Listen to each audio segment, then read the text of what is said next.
Chapter 13-16. Before the war between the two realms, Lin Feng, Xiaoyan, and the others visited the ancient longevity world. Xiaoyan, Dao Master Qing Ning, and Dao Master Ling Ju, Gu Yuankai held a small-scale elixir gathering. There were only 3 people participating in the elixir gathering.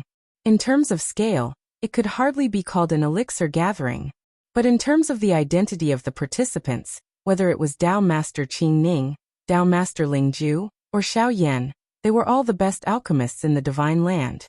The elixir gathering was of a ridiculously high standard, rarely seen since ancient times.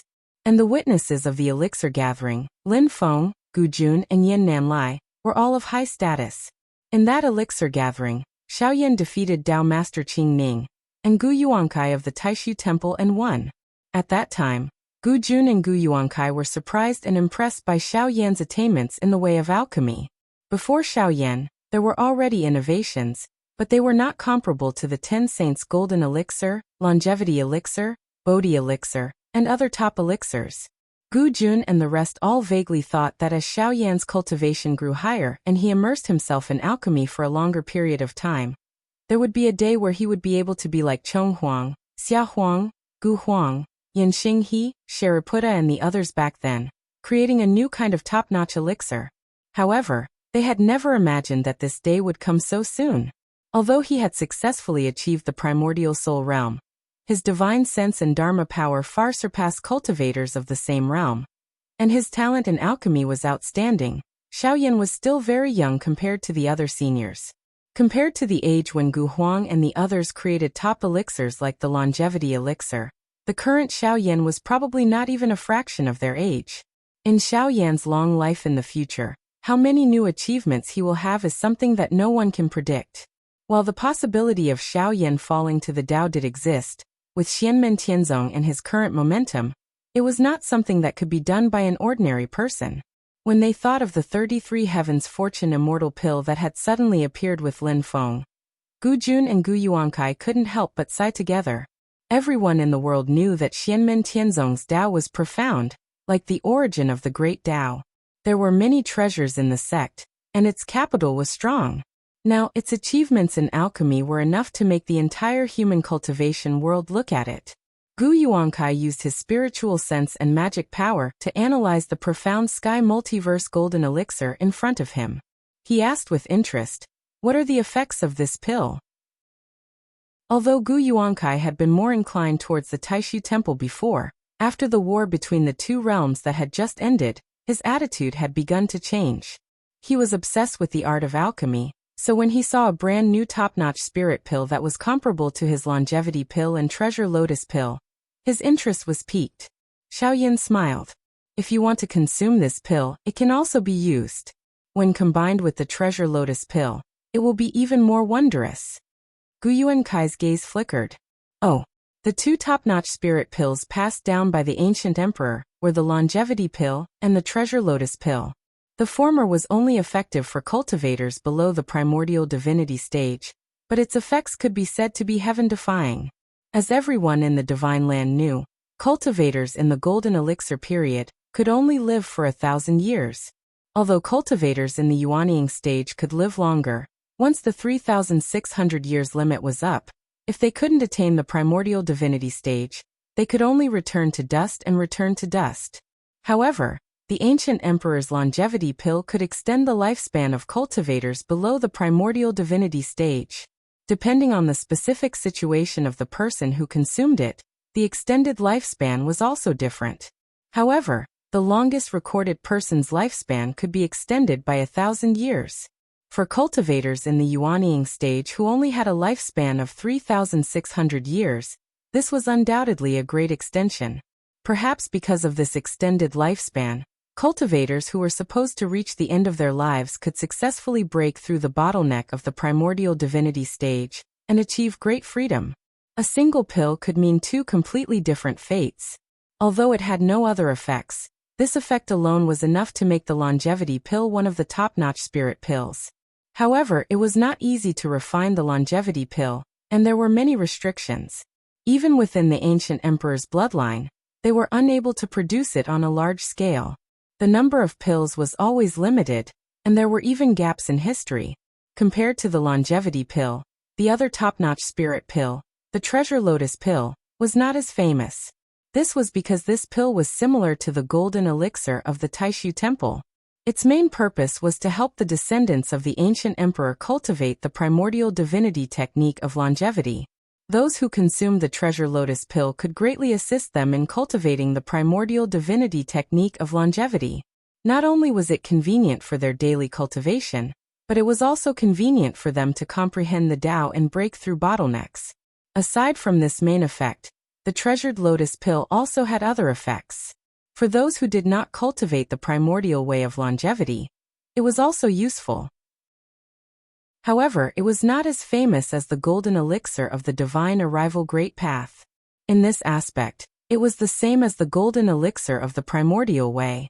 For the aboriginals, it was naturally better to consume the treasure lotus pill as soon as possible. However, it would still take effect even if it was consumed later. However, Gu Yuankai had naturally consumed it a long time ago. Now that Xiaoyan mentioned that the mysterious sky golden elixir was equally effective for Gu Yuankai, who was already in the Tao integration realm, and it could be used together with the treasure lotus pill, Gu Yuankai thought about it and immediately understood. Is it similar to the supreme treasure wisdom pill, which is beneficial for comprehending the Tao? That's right. This is one of the effects of this pill. Xiaoyan smiled and nodded. One of the main ingredients of the mysterious sky golden elixir was the cloud forest fruit that grew from the cloud forest tree. Logically speaking, using the ginseng fruit as the main ingredient like the supreme treasure wisdom pill would have a better effect. However, after Xiaoyan tried to adjust it, even if he used the cloud forest fruit as the main ingredient, it would still have a huge effect. One of the main effects of the mysterious sky golden elixir was to make one's mind more agile, which would make it easier for one to communicate and comprehend the Tao of heaven and earth. Both Gu Jun and Gu Yuankai knew that there were cloud forest trees in Xianmen Zone. However, even so, they still clicked their tongues in wonder. Xiaoyan was like a clever housewife who couldn't cook a meal without rice. Yet he still managed to make a table full of good dishes. After pondering for a while, Gu Yuankai continued to ask Xiaoyan, "One of the effects. Is there another?" Xiaoyan smiled. "You won't be able to use the other main effect. Even cultivators in the Yuanying and Golden Elixir periods won't be able to use it. Even for Foundation Establishment cultivators, only those in the middle stage of the Foundation Establishment period will be able to use it." When Gu Jun and Gu Yuankai heard this, they didn't look down on him. Instead, their expressions became serious. After the two of them looked at each other, Gu Yuankai didn't say anything this time. Instead, Gu Jun asked, "From what you're saying, could it be related to building a spirit platform?" Xiaoyan smiled and nodded. "That's right. Although I'm not 100% sure, this pill can increase the grade of a cultivator's spirit platform by 1 level.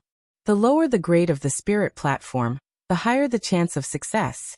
Below grade 3, there's a 100% chance of success. Apart from not being able to upgrade a grade 1 spirit platform to a supreme spirit platform, it's possible to upgrade a grade 3 spirit platform to grade 2 to grade 1, and the chances are very high."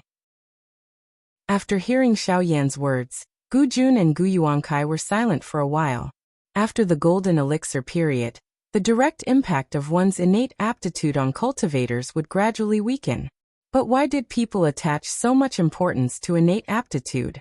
Apart from being convenient for testing, the most important point was that building a spirit platform and condensing a pill cauldron during the Foundation establishment period would largely determine one's future achievements and heights.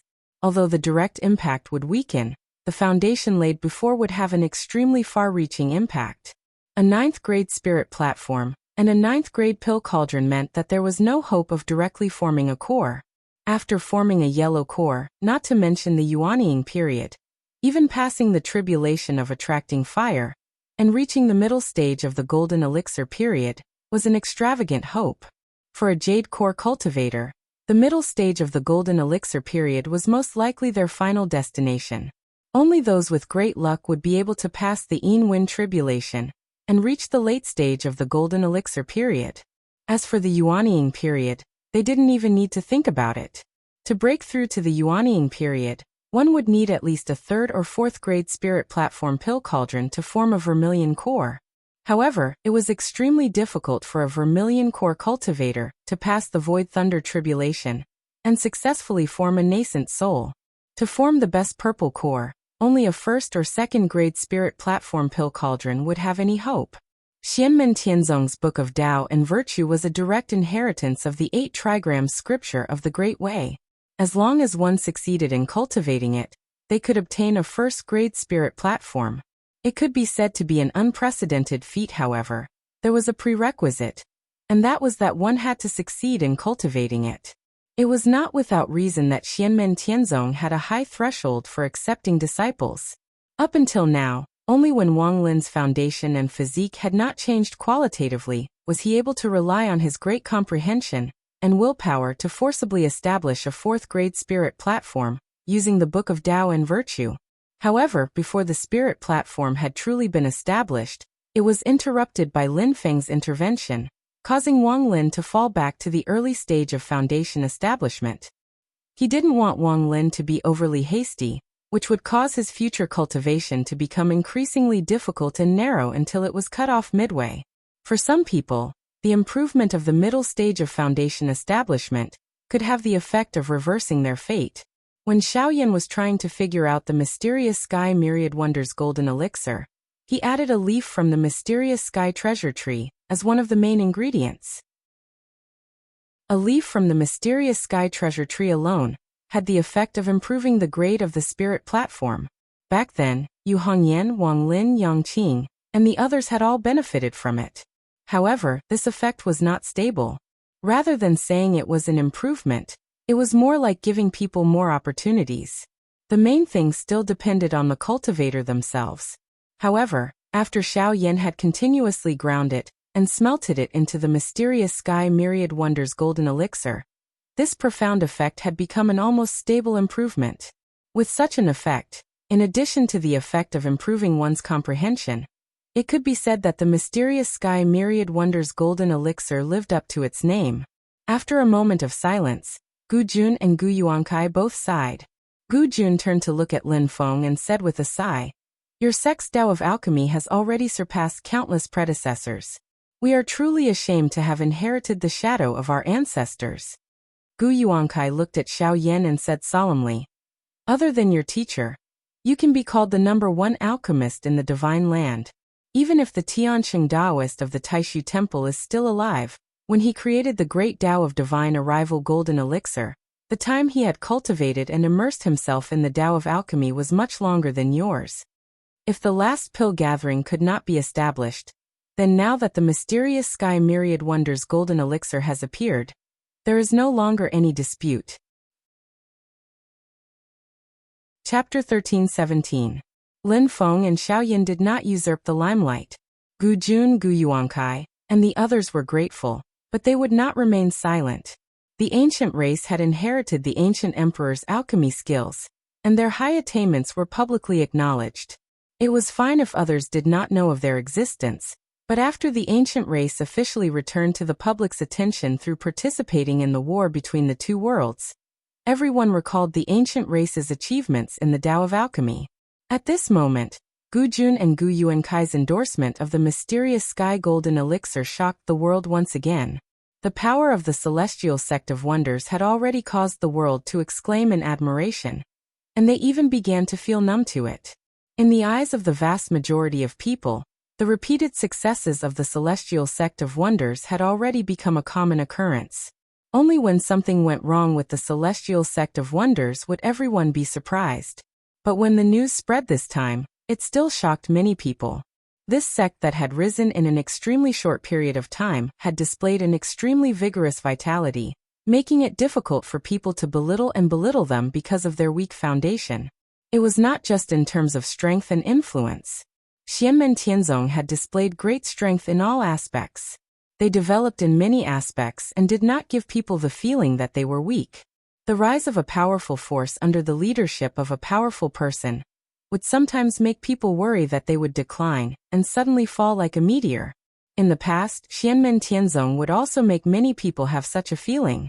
But as Ying Hai fell into Lin Feng's hands, Zhu Yi's Tao of Change Academy spread throughout the world, and Xiao Yan's creation of the mysterious sky golden elixir, Xianmen Tianzong's foundation had already become extremely solid. Although it was high and mighty in the past, it gave people a feeling that it was illusory. But now, it was indomitable and connected to the nine hells. Xianmen Tianzong's weight in the eyes of others had also become heavier and harder to shake. It was true that the tallest tree in the forest would be destroyed by the wind. However, for the current Xianmen Tianzong, there was no longer a need to hide many things. It was fine even if he openly showed it to others. When the gap between the two parties was large enough, jealousy, slander, and jealousy would gradually disappear. Instead, it would turn into longing and following. Although Lin Feng and Xiao Yan didn't mention much in their congratulations, they had more or less reached a tacit understanding with Gu Jun.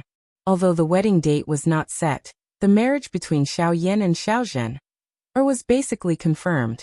On the way back, Xiao Yan would often laugh foolishly when he was alone.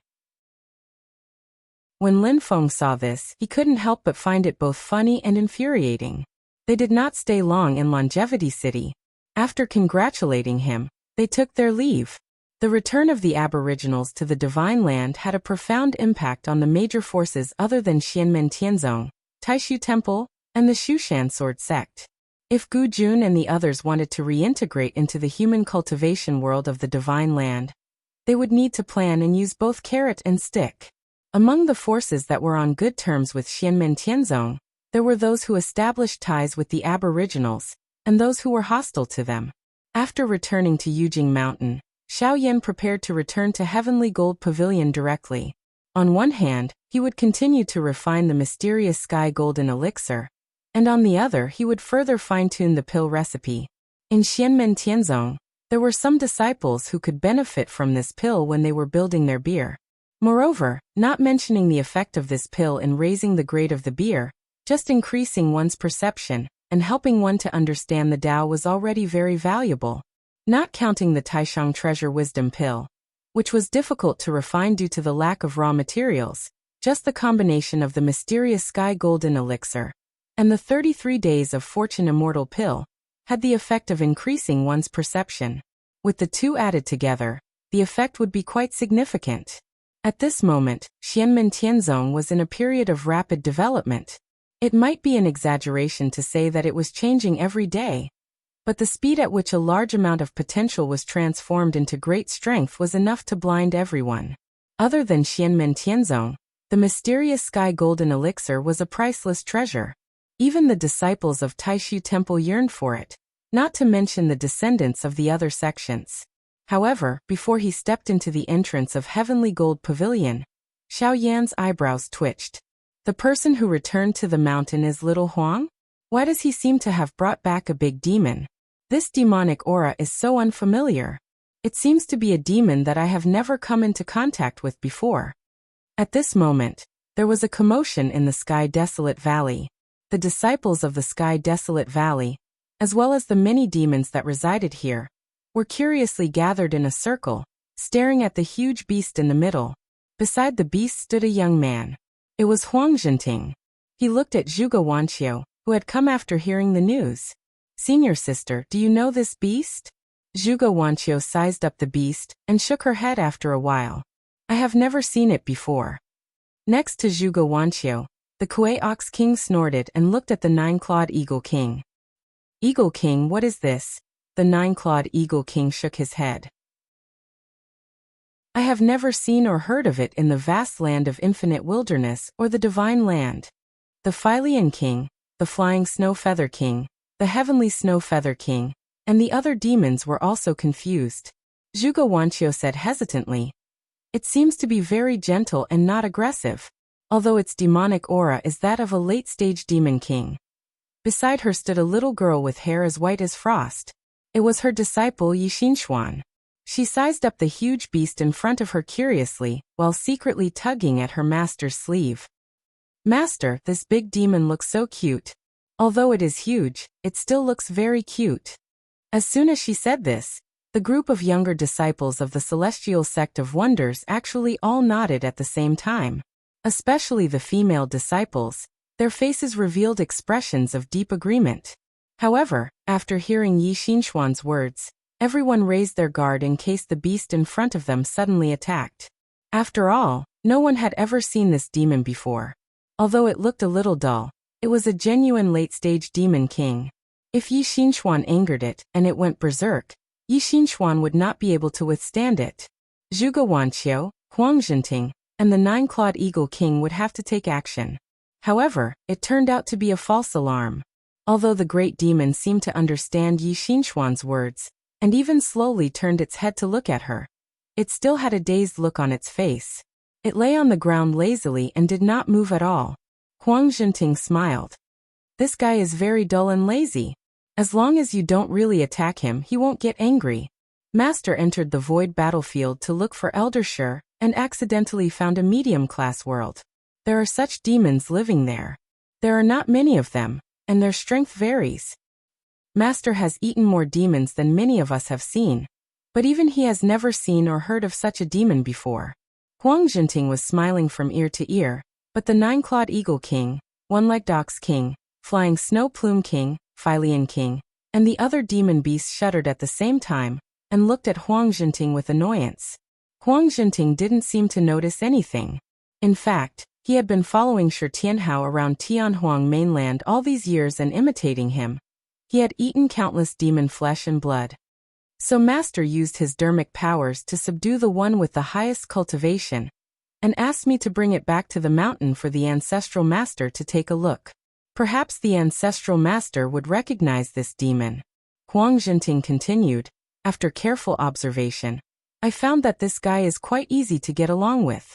Just as Yuan Shuang said, this guy looks quite cute. After a short pause, Huang Zhenting continued, I wonder how it tastes. Hearing this, many female disciples, including Zhuge Wanqiu, glared at him to express their dissatisfaction. The great demon also glanced at Huang Zhenting slowly, then snorted softly and turned its head in another direction. The nine-clawed eagle king said with a fake smile, Heavenly Emperor Huang, you didn't kill this guy to taste it? It was completely not in line with Shi Tianhao's usual behavior. Huang Zhenting said, Master had some clues to find Eldershire and was in a hurry, so he did not stay for long. He only left a spatial mark and asked me to bring it back to the ancestral master. Everyone could not help but nod. Right, this was Shi Tianhao's way of doing things. In his eyes, there was only tasty and not tasty, not cute and not cute, or edible and not edible. Zhuge Wanqiu, Yi Xinxuan, and the others were also very helpless about this characteristic. Zhuge Wanqiu contacted her father, Zhuge Zhan, through telepathy using dermic powers, then used light and shadow to show Zhuge Zhan the appearance of the demon. Zhuge Zhan, who had traveled far and wide, was also amazed when he saw this demon, indicating that he had never seen it before. Sun Shuer and Ku Jing, who were close friends with Zhuge Wanqiu, came over when they heard the news. When they saw the great demon, their hearts were filled with love. However, when they saw the great demon, they naturally did not know who it was. They sent messages to their respective masters, Zhu Yi and Yu Hongyan, but they had never seen it before. Hearing that Xiaoyan had returned, they specially went to Fenshan Cliff to find Xiaoyan's mount, Yuanqing White Tiger, the daughter of the White Tiger Saint, and asked her to ask the White Tiger Saint. The White Tiger Saint, who had lived in the vast land of infinite wilderness for many years, looked at the slightly fat demon in front of him with a puzzled expression. Huang Zhenting clapped his hands. All right, let's not talk too much. I'll send this lazy thing to the ancestral master first, so that he can have a look first. With that, he took the great demon out of the desolate sky valley, crossed the rainbow bridge, and walked to the top of Yujing Mountain. Ancestral Master, what is the origin of this black and white bear demon? Huang Zhenting, who came in front of Lin Feng, asked curiously. A black and white bear? The corners of Lin Feng's mouth twitched. His face was expressionless, but he felt as if there were countless alpacas galloping wildly in his heart. Even though it was a lot bigger, but that black and white fur color, round cheeks, large black eye circles, chubby body, thick and short limbs, and the signature inwardly splayed gait, looking slow and lazy, how could Lin Feng not recognize it? But now, looking at this thing in front of him, there was only one thought in Lin Feng's mind. What the fuck? Chapter 13:18. When he went to Mount Shu in the past, he had never seen it before. It was not recorded in the historical records, and it did not exist in the vast Tianhuang mainland either. Lin Feng had thought that there was no such demon race in the great Tianyuan world, or that such animals did not exist. Who would have thought that he would actually see one today? And it was a demon race that had formed a demon infant. Although it had become a lot bigger, it still looked like a giant panda. Although it is often said that many things are not cute when they get older or bigger, but when they are young, they are very cute. However, there are always a few animals that still look very cute and charmingly naive even if their body size and proportion are greatly enlarged. This guy in front of him was a typical example.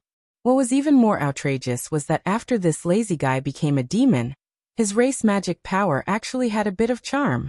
It was not the kind of charm that could make people fall head over heels for the opposite sex. Instead, it could affect one's soul imperceptibly, reducing the hostility of others towards oneself, and innately improving one's liking. This kind of charm itself was not offensive, nor did it have any special purpose. It was natural and in harmony with heaven and earth. Therefore, others would be unknowingly affected by it without knowing it. At the very least, one needed to be at a higher cultivation level than him to be able to detect this abnormal state. Lin Feng naturally noticed it at the first moment, so he did not know whether to laugh or cry. Does this count as making use of one's specialty and strengthening one's innate advantage? Of course, Shi Tianhao was an exception. Goldie, whom he had raised, was also quite resistant to it. When it came in front of Lin Feng, the giant panda seemed to be a little more spirited. Its two eyes slightly widened, and it looked at Lin Feng in confusion. Well, that's right. That's it. Acting cute. The corner of Lin Feng's mouth twitched slightly again. Goldie, who was at the side, recounted the process of Shi Tianhao, and the others discovering the demon to Lin Feng in detail. Lin Feng nodded when he heard it.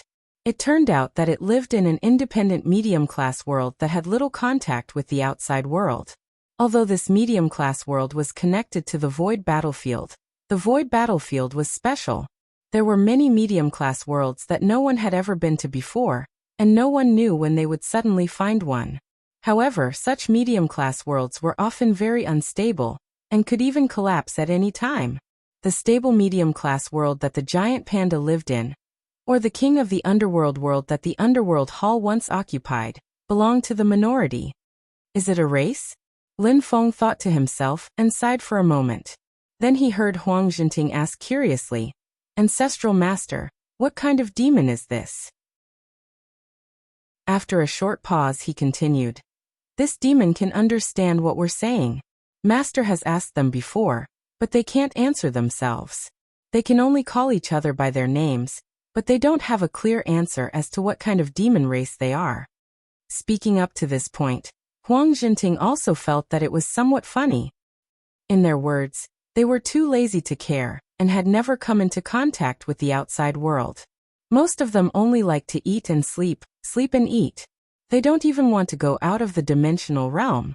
This guy in front of me accidentally entered the Void Battlefield once, and crossed the Void Thunder Tribulation to become a Monster King. But after that, he went back to his old ways and stayed there. When Lin Feng heard this, his mind went wild. Without natural enemies or other great dangers, how can this species evolve and develop? However, from the looks of it, they seem to be living a comfortable life. Things in this world are really indescribable. As he thought about it, Lin Feng said casually, "This kind of creature. You can call it a giant panda, or a panda for short. Actually, it should be called a panda." Huang Jinting's face revealed a look of surprise. "Ancestor, you really do know. However, they themselves don't have a name for their race." Lin Feng secretly curled his lips, but his expression didn't change. That's because they have never come into contact with the outside world. At the same time, they shouldn't have a primordial true spirit ancestor, so they can't have a monster soul bloodline inheritance. The giant panda in front of them had already become a monster, and had even reached the Monster King realm. It opened its mouth as if it was yawning, but it also seemed to be talking to Lin Feng. Under the surge of divine sense, although there was a language barrier, Lin Feng and Huang Jinting could understand what it meant. It was as if there was a silly voice in their ears. I am the most powerful of our race. Its eyes widened a little as it looked at Lin Feng, waiting for praise, which made Lin Feng speechless. However, Huang Jinting said from the side, Ancestor, this fellow is really quite powerful, especially its physical strength. It is much stronger than many of the monster race, and its speed is also very fast. It also has a very strong devouring ability, but it likes to stay still and not move. Its temperament is also very gentle, and it doesn't like to fight. If it has a fierce temperament, it will definitely surpass many of the other monster race. You really can't judge a monster by its appearance. Lin Feng didn't say anything when he heard this. He could see the state of the giant panda's body and the fluctuations of its monster chi at a glance. It was also because of this that he was particularly speechless. Its bite strength was only second to that of a polar bear, and it was on the same level as a brown bear. Its running speed in the mountains 2,000 meters above sea level could surpass a certain person's top speed on flat ground. It could climb trees 20 meters above sea level, and it could use 3 or 4 wolves as a cushion to play with. Such a cruel creature actually relied on acting cute to survive. In Lin Feng's memory, he had once seen this description of a giant panda. Of course, it was referring to an ordinary giant panda. Lin Feng couldn't be sure if this description was true, or if it was made up by someone who made it up. However, the heaven primordial world before him. This panda demon really embodied this description to the fullest. Not considering combat experience and other aspects, in terms of pure physical condition and demonic power waves, this cute guy in front of him was much more ferocious than the 9-clawed eagle king, who was only one step away from the immortal demon soul. There was no need for them to compete. Lin Feng could tell at a glance. Disregarding everything else, the 9-clawed eagle king, who was a bird species, didn't even have the upper hand in terms of flying speed. Well, of course, the premise was that the fatty before him wasn't so lazy as to fully unleash his speed.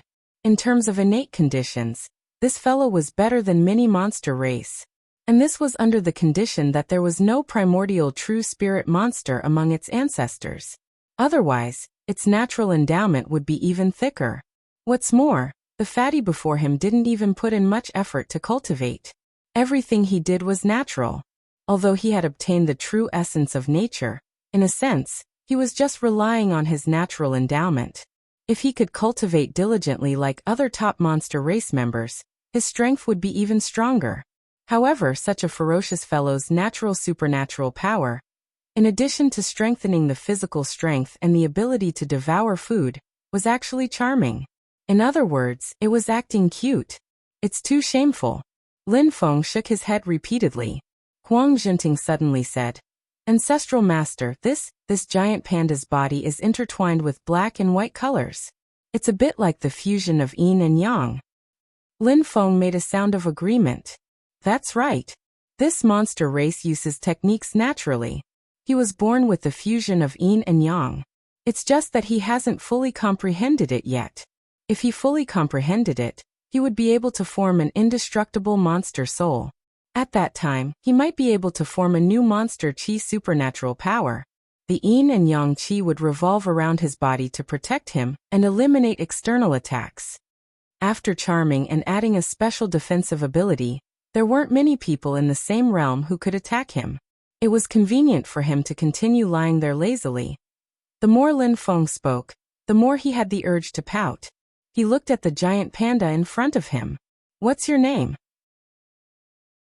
In front of him, this giant panda was very obedient. It didn't have a lazy appearance and replied, I'm called Gun Gun. After saying that, its huge body really rolled on the ground, making Lin Feng want to roll his eyes. Gun Gun didn't stop after rolling. Instead, it continued to move closer to Lin Feng, as if it wanted to stay by his side.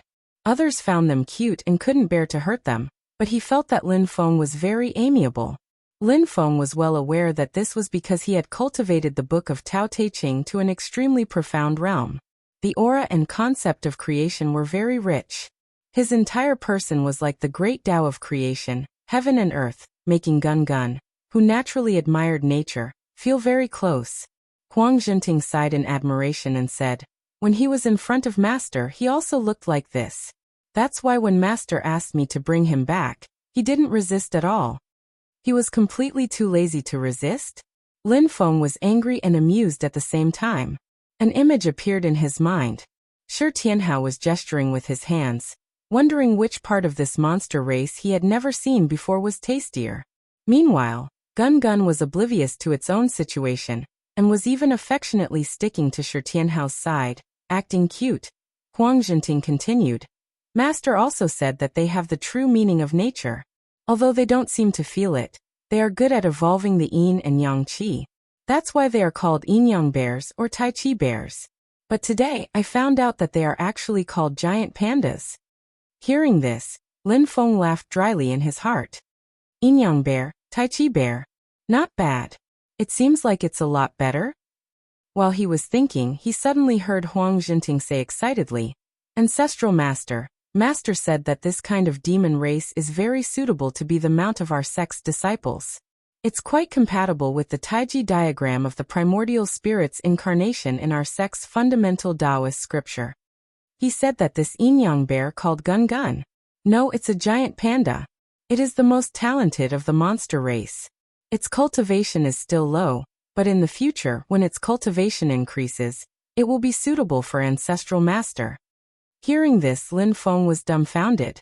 Although he knew that this was Shi Tianhao's filial piety, when his own sage-like appearance appeared in his mind, with a charmingly naive giant panda sitting on his butt behind him, from Xiaoyan, Shi Tianhao and the other direct disciples, to Huang Jinting, Tang Jun, Zhou Yunsong, and even Guozong Huang, Meng Honglu, Yi Xinhui and the others, each of them riding on a giant panda. This scene was too beautiful. He really didn't dare to continue thinking about it. Lin Feng instantly had the urge to cry. This is too embarrassing. Chapter 13-19. Looking at the elated Huang Jinting and the charmingly naive Raleigh, Lin Feng's mouth couldn't help but twitch. He really wanted to ask his disciple, "Don't you feel that something is wrong with this scene?" Lin Feng sighed and patted Raleigh, then said to Huang Jinting, "Take it back to Heaven Desolate Valley, and tell Xian Huang that if he likes it, he can use it as a mount. I don't have any use for it." The slightest possibility had to be eliminated while it was still in its infancy, otherwise his reputation would be ruined. Raleigh didn't seem to notice. When Lin Feng rubbed its head, it comfortably rubbed against him, its huge body like a small mountain. Huang Jinting jumped up again. Ancestor, he took the initiative to let you touch him." Lin Feng resisted the urge to roll his eyes. "Huh? Is there a problem?" Huang Jinting swallowed his saliva. "If we want to touch him, we have to feed him precious treasures, otherwise, even if he doesn't resist, he will still dodge. On the other hand, as long as he fed him, he would let him touch him?" Lin Feng didn't know whether to laugh or cry when he heard that. Huang Jinting continued saying, "Speaking of which, this guy's teeth are really strong. I brought a piece of dark light meteoric iron with me earlier, and it was eaten clean by him in 2 or 3 bites. His saliva dripped on it, and it directly corroded through the dark light meteoric iron." Dark light mysterious iron was one of the 6 rare metals in the world. When forging weapons or armor-type magic tools, adding dark light mysterious iron could greatly improve the quality. The ore that Raleigh had swallowed was not raw ore, but a rough embryo that had already been mined and had undergone preliminary polishing. Its precision was extremely high, and even if Huang Jinting wanted to destroy it, it wouldn't be an easy task. Lin Feng looked at Raleigh and nonchalantly said, "This demon's saliva specializes in corroding metal, but it isn't as effective when used to dissolve other things." Huang Jinting smiled and said, "If we want to touch him, we have to feed him. Master is the only one who approached him without feeding him, and he didn't dodge. However, he didn't take the initiative to approach you like he did with your harvest." As Goldie spoke, it looked at Lin Feng with admiration and admiration. However, in the face of such a gaze from his own grand disciple, Lin Feng did not feel happy at all. He smiled bitterly in his heart. This is not something worth boasting about, is it? Subduing the white tiger or whatever is quite an achievement, but subduing such a lazy thing always feels really shameful. Huang Jinting said, "Ancestral Master, apart from this demon, Master found something else while searching for Senior Shi in the void battlefield. He ordered me to bring it back to the mountain and present it to you." As he spoke, he opened his palm, and a purple mass of air floated above his palm. The mass of purple qi originated from Shi Tianhao. It was a small spiritual sense world created by Shi Tianhao using his own magic power. In this spiritual sense pocket world, light and shadow flickered, containing some things.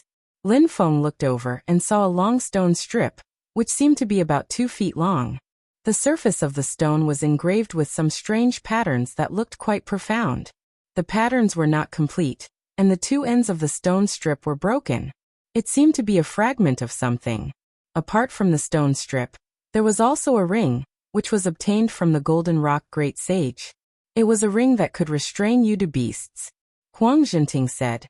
Master said that he followed Ancestral Master's instructions and moved around with the ring. He inadvertently sensed it and found this stone strip. After Lin Feng's divine sense swept over the stone strip, his eyes flashed slightly. After thinking for a moment, he put the stone strip away. He said to Huang Jinting, "Bring this demon back to the desolate Sky Valley. As for how to deal with his kin in the dimensional realm, you can decide for yourselves." Even if they had to move their entire clan, these lazy fellows wouldn't care too much, right?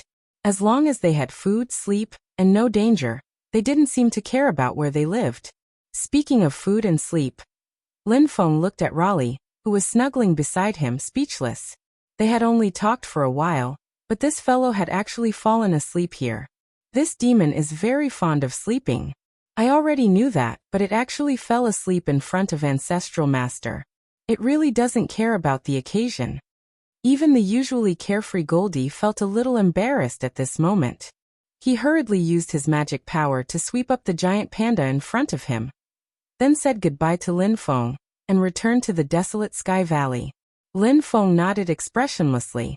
"It's fine. You can go." Of course, he knew that giant pandas were fond of sleeping and didn't like to exercise. They ate many times without stopping, and they used the time between meals to sleep. When they woke up, they would eat a new meal. In short, they slept after eating and ate after waking up. Lin Feng secretly curled his lips. Not long ago, this was also one of his dreams. After Huang Jinting left, Lin Feng took out the stone strip again. After pondering for a moment, he lightly tapped the air with his finger. Immediately, a formation appeared, flashing with a sparkling light.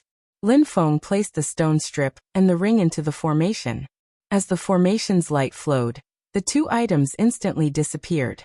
At this moment, the Ying Ocean had returned to its usual calm. Layers of illusions were still intertwined, making it difficult to distinguish. White clouds covered the surface of the ocean, and it was as boundless as the ocean.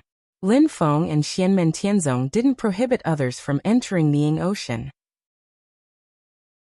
They only made some controls.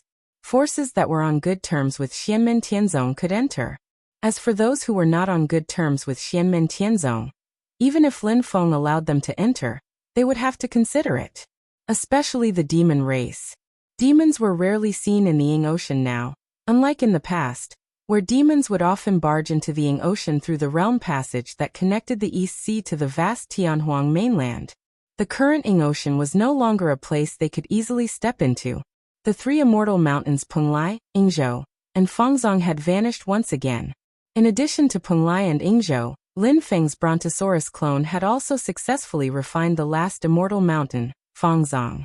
However, it would take some time before he could completely control the Ying Ocean through the 3 immortal mountains. Lin Feng was currently dealing with that problem. The 9 Qi clone stayed in Penglai, the Brontosaurus clone in Fangzong, and the Divine God of Battle clone in Yingzhou. The 3 clones worked together to refine the Ying Ocean through the 3 immortal mountains. Meanwhile, Lin Feng's main body stayed on Yujing Mountain to cultivate and comprehend the Tao. Previously, the Divine God of Battle clone had been invited to the southern wilderness to participate in the inauguration ceremony of the ancient country's capital, Longevity City. After the ceremony, he returned to Yujing Mountain with Xiao Yan. After settling down, he returned to the Ying Ocean and officially began the refinement. At that moment, on Penglai Mountain, Lin Feng's 9 Qi clone sat cross-legged.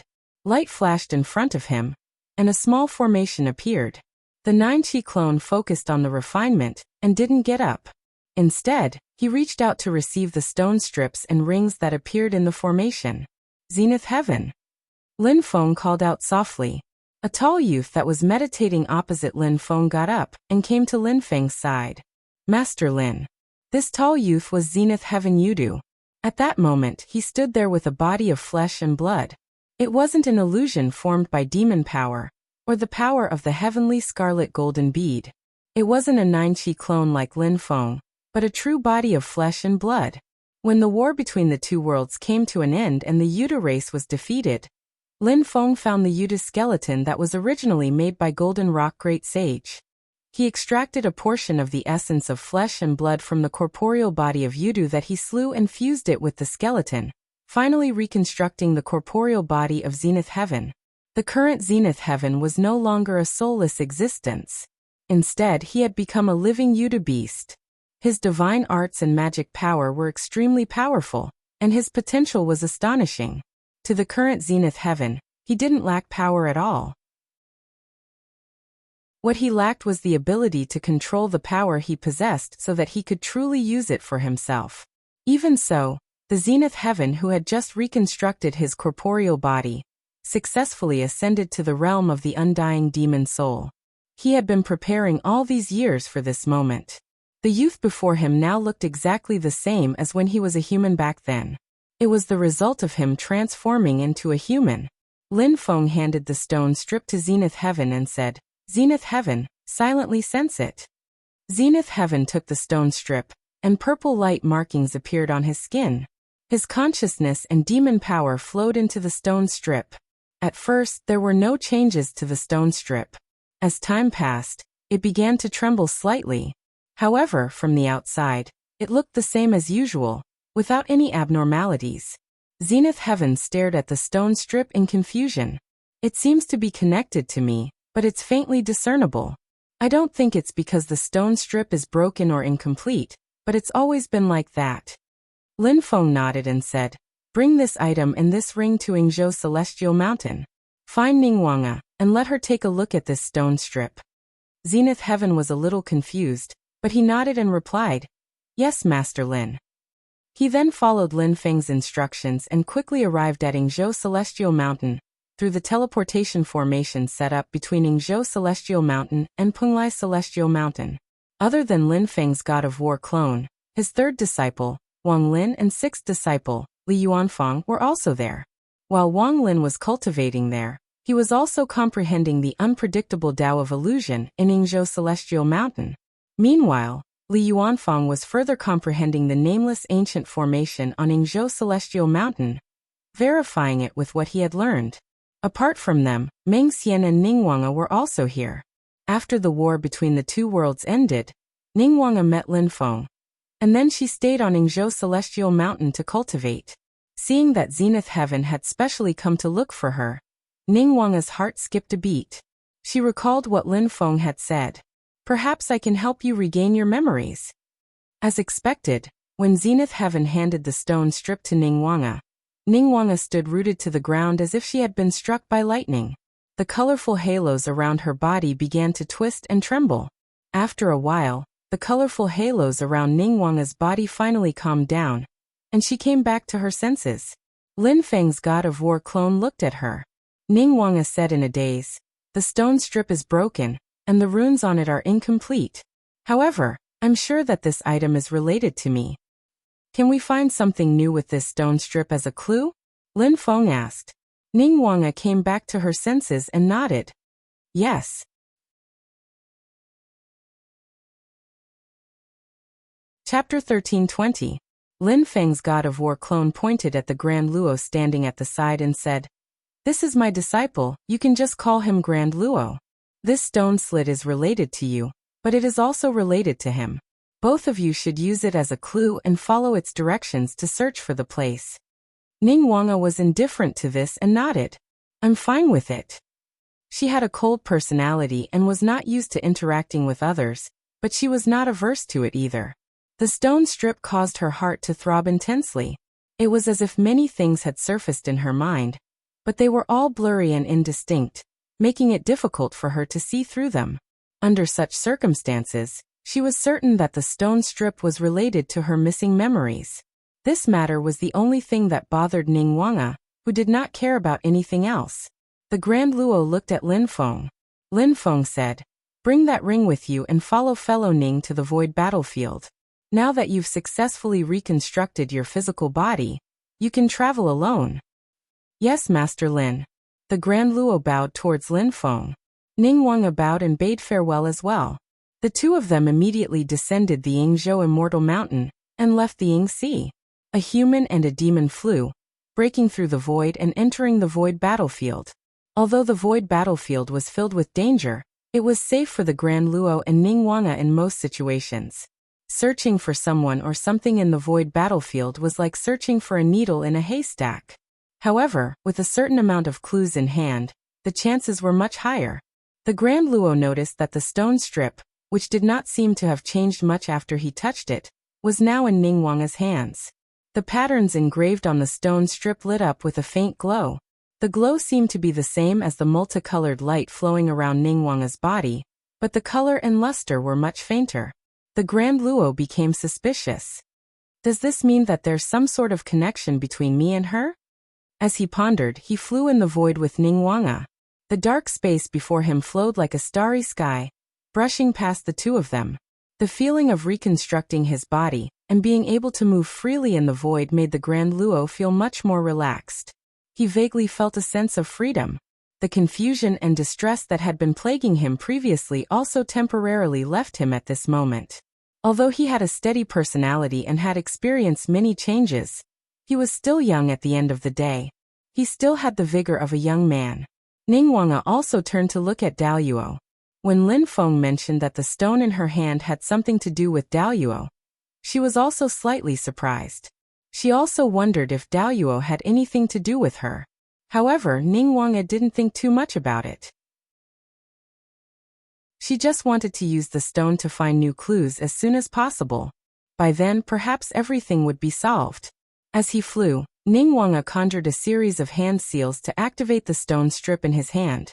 As time went by, Ning Wanga's understanding of the stone strips became clearer and clearer.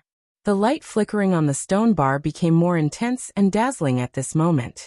Gradually, the two ends of the stone strip began to emit light, forming a shadow. It seemed to be gradually mending the missing parts of the stone strip, causing the stone strip to gradually become whole. Noticing this, be it Grand Luo or Ning Wanga, both of them perked up. Ning Wanga didn't stop flying, but she closed her eyes. Most of her attention was focused on the stone strip. A moment later, she raised the stone strip. It floated in midair. It was about 3 feet long, and both ends were neat. The slender stone strip was engraved with lines of patterns. It looks like a horizontal railing that has fallen from a railing. Daoyuo mumbled as he looked at this scene. Ning Wanga opened her eyes and looked at Daoyuo. "Fellow Taoist Daoyuo, please lend me a hand." Daoyuo nodded. Ning Wanga put her hands together, and her entire body flashed with a colorful light stream. It was dreamy and illusory, and the light stream started to spread in all directions. These diffused streams of light gradually formed a haze of light, enveloping the slender stone. Ning Wanga's figure gradually disappeared, and the spreading light fog started to retract, gushing into the stone strip. The appearance of the stone strip didn't change. It was still 3 feet long and about 2.5 inches in diameter. However, when Daoyuo looked at the stone strip, he had a different feeling. The stone strip seemed to have become extremely huge. It wasn't just huge in the sense of its appearance, but it seemed to contain endless mysteries. Purple light flashed in Daoyuo's eyes. He extended his finger and tapped on the stone strip. The stone strip instantly turned into a stream of light and flew into the distance, disappearing in the blink of an eye. Daoyuo hurriedly sped up and followed behind the stream of light, shuttling through the void. After traveling for an unknown period of time, they even encountered intense void storms more than once. However, Daoyuo and Ning Wanga were still able to identify the direction and continue forward. In the void battlefield, one couldn't tell the direction or the distance. It was as if there was no up or down, no left or right, and no front or back. The two of them flew all the way, breaking through the void, and suddenly stopped. Ningguang fused with the stone strip and turned into a guiding stream of light. It started to circle in the void, and then wrote one strange talisman after another. These talismans intertwined together, gradually forming a huge door made entirely of light. The door suddenly opened, and rays of light shot out from it, isolating the void and forming a realm of its own. When Daoyuo was in this realm, he felt that the void was no longer chaotic. Up, down, back, forth, left and right could be defined again. After constructing the door, the stream of light condensed back into a physical form, turning into the slender stone strip from before. Ningguang's figure also reappeared.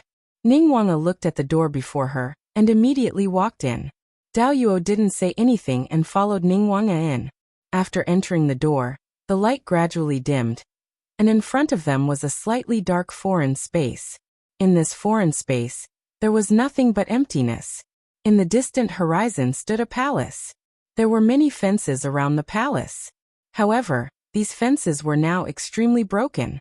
Ningguang tossed the stone strip, and it circled in the air before flying towards the palace and landing on a corner of the fence. The two ends of the stone strip were a pair, and immediately became a fence on the fence. However, other than the stone strip, there were still many missing parts on the broken fence, and they were all scattered around. The palace in front of them also appeared old and dilapidated. Ningguang stood in front of the palace, motionless, looking at it in a daze. The colorful radiance on her body, which caused only the shape of her body to be visible, gradually disappeared, revealing Ningguang's true appearance. She wore a white palace robe, and her black hair cascaded down like a waterfall. After a long time, Ningguang let out a long breath. I've been here before a very long time ago, but I can't remember the specific situation. She turned to look at Daoyuo, who was at the side, and realized that Daoyuo was also in a slight daze. Hearing Ningguang's words, Daoyuo came back to his senses. With a somewhat complicated expression, he said softly, "I've never been here before, but when I came here, I felt some trepidation." The two of them walked towards the main hall in the middle of the palace. When they reached the door, there seemed to be a slight breeze. With one step, they actually returned to the outside of the palace. Seeing this, Daoyuo raised his eyebrows. It's already so dilapidated, but there's still a secret technique formation operating? No, that's not right. It should be said that the formation's operation isn't affected by the palace's dilapidation. The formation doesn't completely depend on the terrain. Daoyuo quickly identified it. Ningguang, who was at the side, was in a slight daze. Then she took another step forward. Her gaze seemed to have no focus, and when she took another step, she wasn't heading towards the palace's door. Seeing this, Daoyuo's heart skipped a beat, and he followed her using the same method. In the end, under Ningguang's lead, the two of them were indeed not as successful as in the main hall. After entering the main hall, they saw that there was only a ball of light in the middle of the empty main hall. That ball of light seemed to be a person sitting cross-legged in midair. However, looking closely, one could only see an outline, and not the person's actual appearance. The person seemed to be in a state of chaos, hidden in the clouds. Seeing this, Daoyuo's pupils contracted slightly. He recalled the rumors about the demon race expert, the enchantress's appearance that was widely circulated. However, as this thought rose in his mind, Daoyuo felt his heart tighten slightly. He seemed to have some kind of connection with the human figure that was formed from the hazy ball of light. He turned to look at Ningguang, and saw that Ningguang was walking towards the ball of light with a slightly dazed expression. Could this place be related to the enchantress? Daoyuo asked with a frown. Ningguang was slightly dazed. She answered as she walked. No, it's completely different from when I came into contact with her dermic powers in the Ying Ocean during the war between the two worlds. The heavenly enchantress dermic powers made me confused and uncomfortable. But this ball of light before me gives me a familiar feeling? Yes, familiar. She came before the ball of light and reached out her hand to touch it. Her body instantly trembled. The ball of light was just an illusion. With Ningguang's touch, it dissipated into specks of light dust, scattering in the air before disappearing. However, Daoyuo saw rays of light appearing on Ningguang's body once again. Scenes that had been covered in dust resurfaced in Ningguang's mind. A young girl on the brink of death. Her parents were killed by her enemies. She was also severely injured and seemed to be on the brink of death. An illusory figure that could only be seen but whose appearance was indistinguishable suddenly appeared before her, looking down at her. Silently, the figure looked at her. Suddenly, he waved his sleeve, and the scene before her changed. She followed the figure into a large hall. The furnishings in the large hall were very simple, but it was clearly the same as the hall that Ningguang and Daoyuo were in. The figure cast a spell to save the young girl on the brink of death. However, the young girl had already crossed the boundary between life and death. Her physical body was completely destroyed, leaving only a remnant soul. There was little hope of saving her. The young girl seemed to hear a soft sigh beside her ears. It belonged to a woman, ethereal and illusory. Chapter 13:21. Ningguang's eyes were lifeless as her thoughts were immersed in the images that appeared in her mind.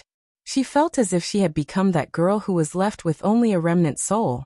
Looking at the figure in front of her, she could barely tell that it was a girl from the outline and voice. However, the girl seemed to be shrouded in a layer of blurry chaotic colors, making it difficult to see her face clearly. The girl looked at Ningguang and reached out her hand. Light surged from her palm and enveloped Ningguang. Suddenly, clouds appeared and surged into her body. Ningguang felt that her body was becoming more and more corporeal, but her consciousness was becoming more and more blurry, as if she was about to fall into a deep sleep. The girl in the image in her memory fell into a deep sleep, while Ningguang's consciousness in reality became clear again and returned to the real world. Ningguang came back to her senses and felt her vision turning black. The images in her memory started to shatter, turning into rays of light and shadows that circled around in her mind. Light flowed in her eyes, turning into runes one after another that began to appear in the void in front of her. Daoyuo frowned slightly and looked at Ningguang.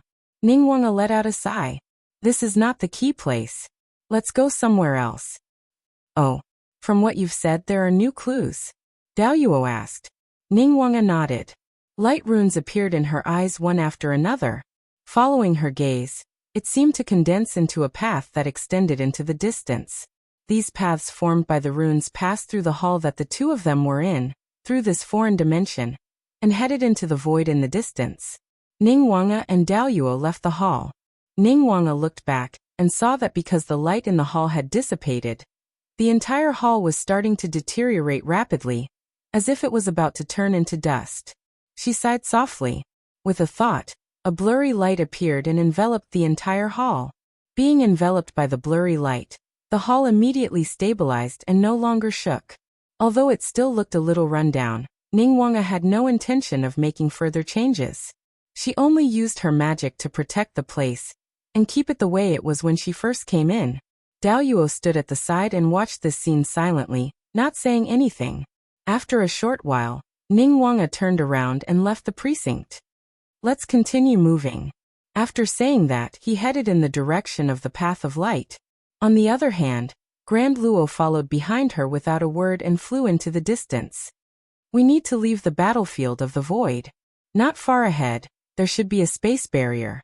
We can leave the battlefield of the void from there, Ningguang said as he flew. The Grand Luo's expression changed slightly. Where do we go after escaping? Ningguang said. After we leave and return to the vast thousand world, there is a medium-class world in the void beyond the vast land of Tianhuang. That should be our destination, but I don't know what exactly is there. Grand Luo mused to himself. A dimensional realm? The two of them continued forward, and when they reached a certain point, they suddenly stopped. Then, their magic power surged, and a strange crack instantly appeared on the chaotic yet fragile barrier of the domain. The void battlefield was chaotic and dangerous, but for Grand Luo and Ningguang, it was relatively easy for them to enter and leave the void battlefield, barring a few circumstances. It was just that it was still very difficult to find someone or something in there, but at least they could protect themselves. The two of them passed through the distorted and cracked dimensional passageway, and once again arrived at the vast thousand world. This time, They were on the east sea of the Divine Land. Already mentally prepared, the two of them immediately passed through the dimensional passageway that connected the two realms and headed to Tianhuang Vast Land.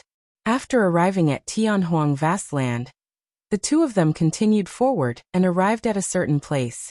Once again, they broke through the void and arrived at the endless void beyond the vast thousand world. That medium-class world was currently hanging alone outside the sky and was not connected to the vast thousand world, making it difficult for others to discover it.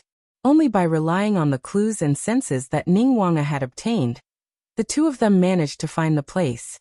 Looks like it's also a dilapidated world, and its situation is even worse than the foreign dimension from before, Grand Luo muttered.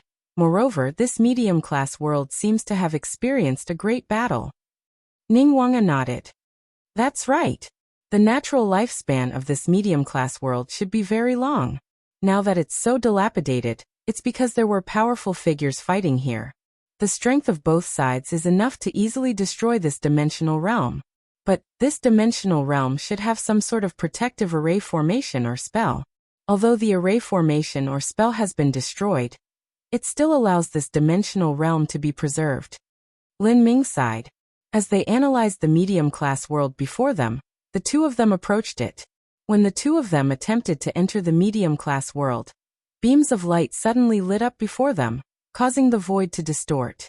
The medium-class world seemed to rapidly collapse into a single point and kept floating in the distorted void, making it difficult to determine its location. Both Grand Luo and Ningguang were slightly shocked and stopped in their tracks. In the distorted void, as the light shone, a series of Buddhist chants suddenly rang out. The light instantly turned into a glazed color, and the formless light seemed to have turned into a tangible solid, solidifying the surrounding void within it. Within the glazed Buddhist light and infinite Dharma appeared together, revealing waves of great purity, great liberation, great compassion, and great light Zen. Grand Luo and Ningguang looked over and saw the silhouettes of many monks sitting in the void, chanting incessantly. There were two monks in the lead. One was a withered and skinny old monk, and the other was a clean and handsome young monk. The two of them reached out their palms together, holding a ball of light in their palms.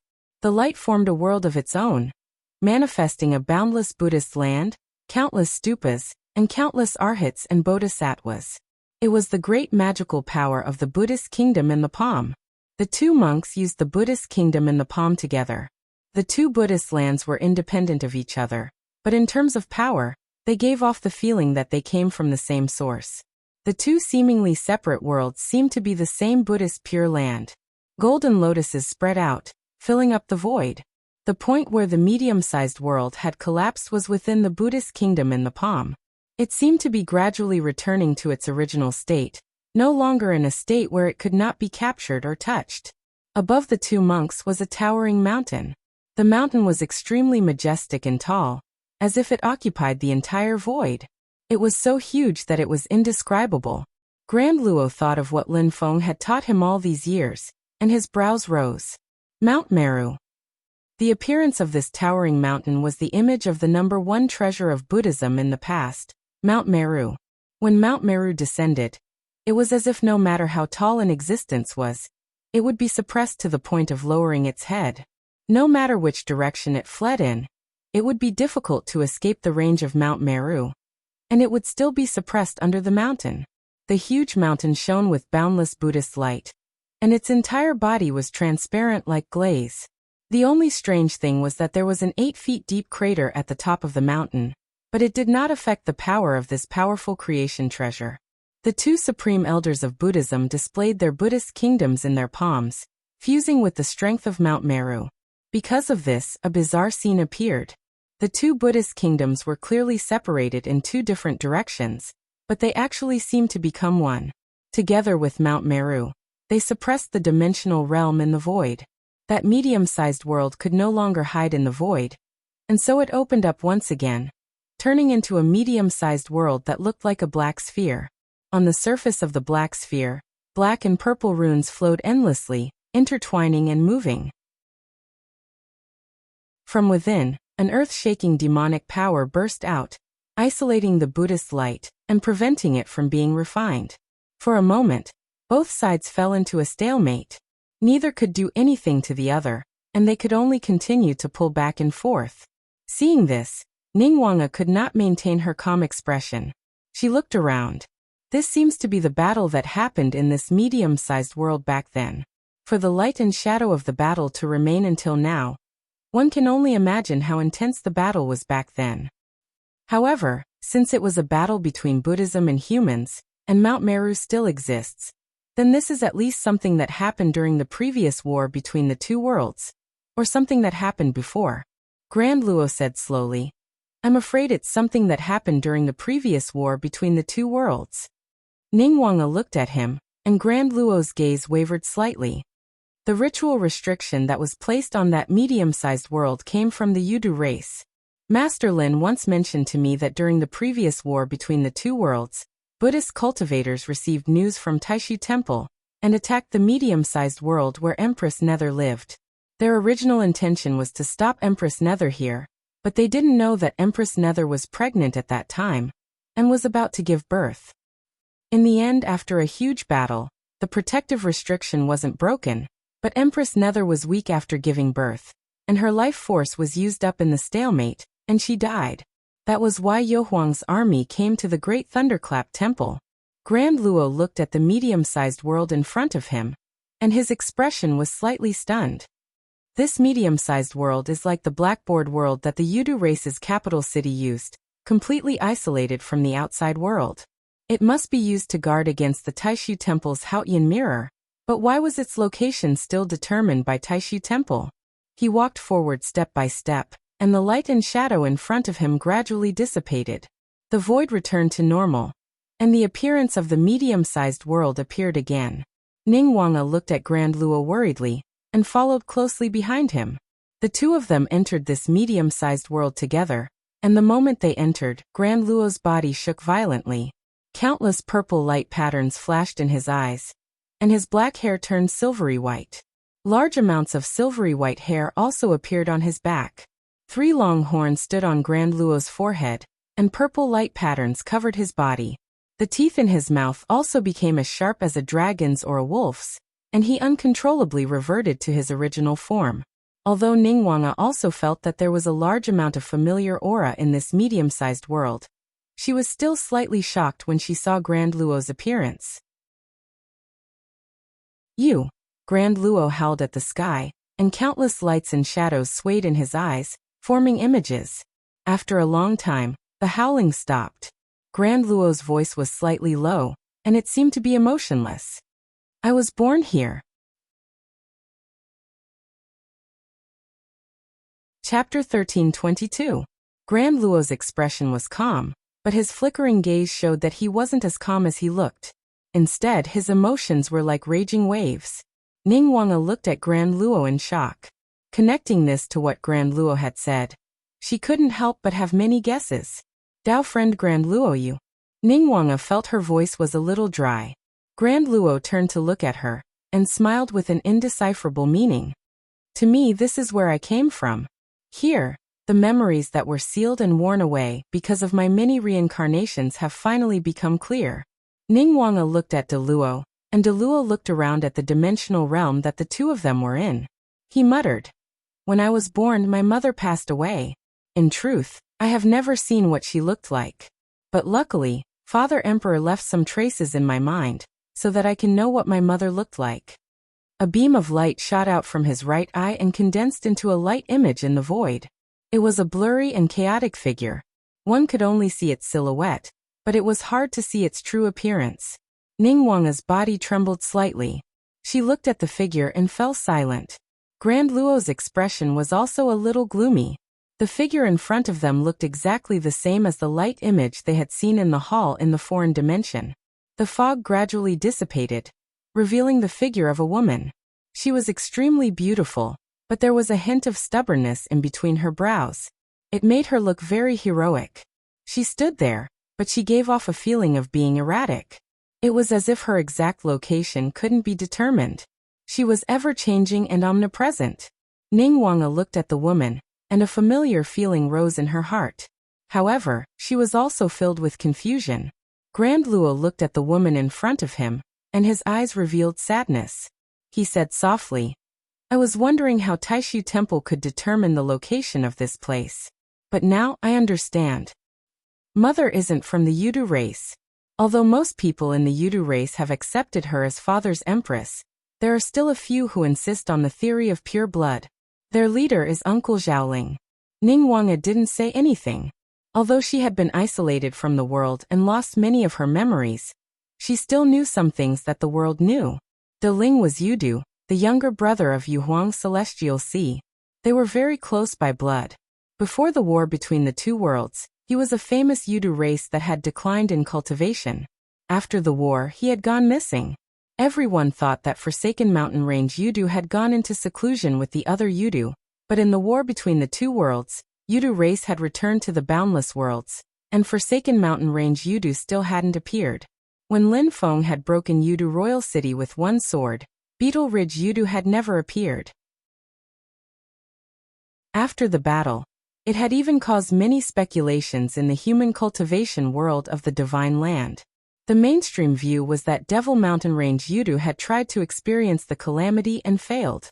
Before Yudu could return to the Great Thousand, he had fallen in that dimensional world.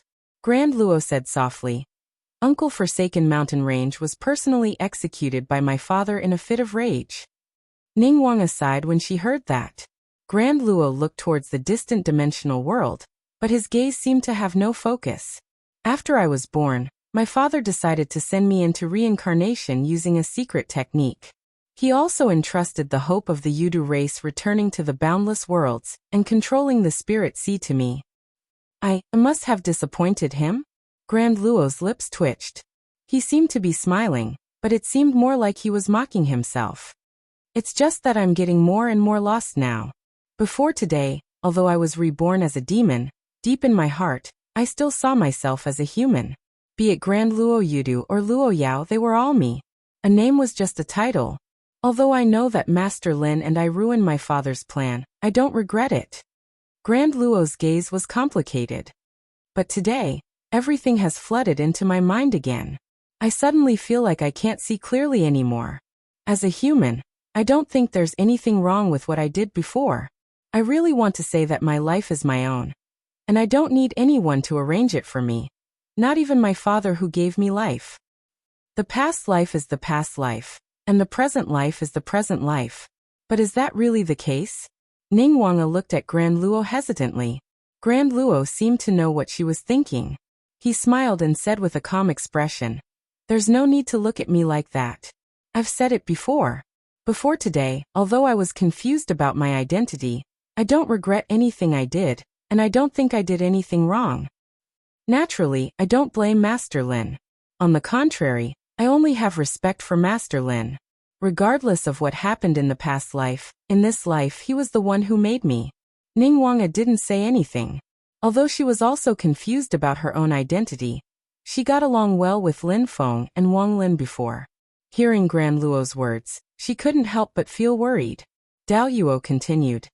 Even at this moment, I still hold Master Lin in great reverence. To be honest, I've interacted with Master Lin far more than father and mother. I've never seen mother with my own eyes, and father only saw her once when he was a baby. However, I'm a little confused now. I've betrayed father and the Yudu race's expectations. I don't know if I'm in the right or wrong. The determination that was once clear in my heart is shaken again. Ning Wanga asked, Why are you telling me this? Grand Luo shook his head. I'm not looking for someone to talk to, but this has something to do with you, fellow Taoist. Ning Wanga suddenly felt something, and a shiver rose from the depths of her soul. Grand Luo said softly, Master Lin once speculated that there was another executor besides me in father's plan. He was in charge of ensuring that nothing went wrong. After I reincarnated many times and got rid of the imprint in the spirit ocean, he guided me and finally completed the plan. This person really exists. Ning Wanga's breathing quickened slightly. Grand Luo looked at her and said in a low voice, Once father died, because of the imprint in the spirit ocean, the rest of the race retreated into the blackboard world to recuperate and wait for the right time. The executor who stayed in the outside world to ensure that the plan went smoothly was Mother's disciple. Mother has always been mysterious, and so is her disciple. Very few people know about her. Not just the divine land, but even in the vast infinite wasteland. Within the Yudu race, other than father and mother, only a few people know of her existence. This way she could hide in the dark and do things secretly without attracting attention. After all, after the Yudu race escaped into the blackboard world, no one could support her. Grand Luo paused slightly. However, for some reason, this senior sister of mine seemed to have completely forgotten about this. She forgot about it even more thoroughly than I, who had reincarnated many times. In the end, things became like this. If Master Lin hadn't met me, I would have continued to reincarnate. Ning Wanga took a deep breath. You mean that person is me? Grand Luo said. I'm not sure, but considering what you said before and what I recalled in the foreign space, my guess is that it is you. But why exactly, I'm not sure. Ning Wanga sighed softly. Yes, what exactly happened? She continued to go deeper into this medium-class world. Grand Luo followed behind her, moving forward as well. It was a pity that this medium-class world was completely deserted. Although it was not completely destroyed, its spiritual energy was completely gone, making it hard for Ning Wanga and Grand Luo to gain anything. In the medium-class world, there was another palace that was also ruined, but its scale was even more magnificent than the palace in the foreign space. As they moved through it, the colorful light on Ning Wanga's body flowed in all directions, gradually enveloping the entire palace. Wisps of faint aura flowed continuously, finally flowing out from the corners of the palace and into Ning Wanga's body. The light in Ning Wanga's eyes grew brighter and brighter, gradually becoming more and more dazzling, and the palace began to show signs of collapsing again. Grand Luo said softly, "Let this place return to dust, and let dust return to dust." Ning Wanga looked at him and nodded. The light disappeared completely, and the palace began to collapse. As the palace collapsed, the entire medium-class world also began to gradually move towards destruction.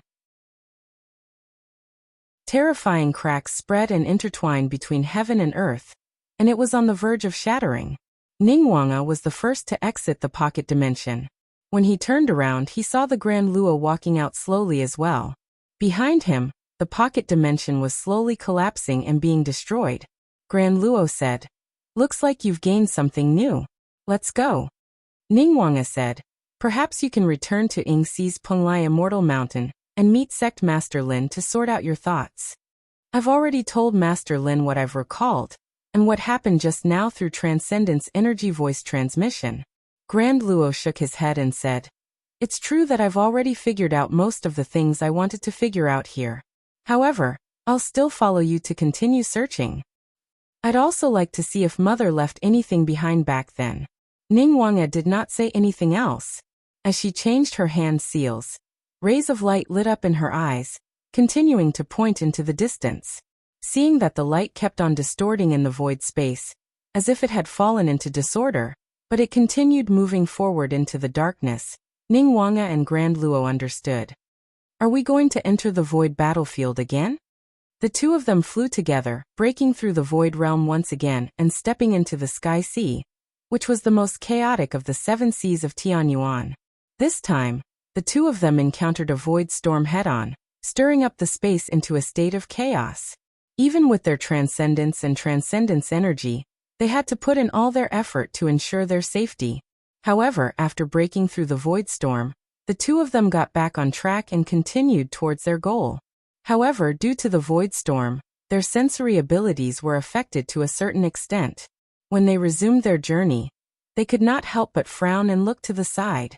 In the space far away, there were waves of transcendence energy fluctuations. There were humans and demons fighting. Ning Wanga retracted her gaze after taking a glance, but Grand Luo's gaze narrowed slightly.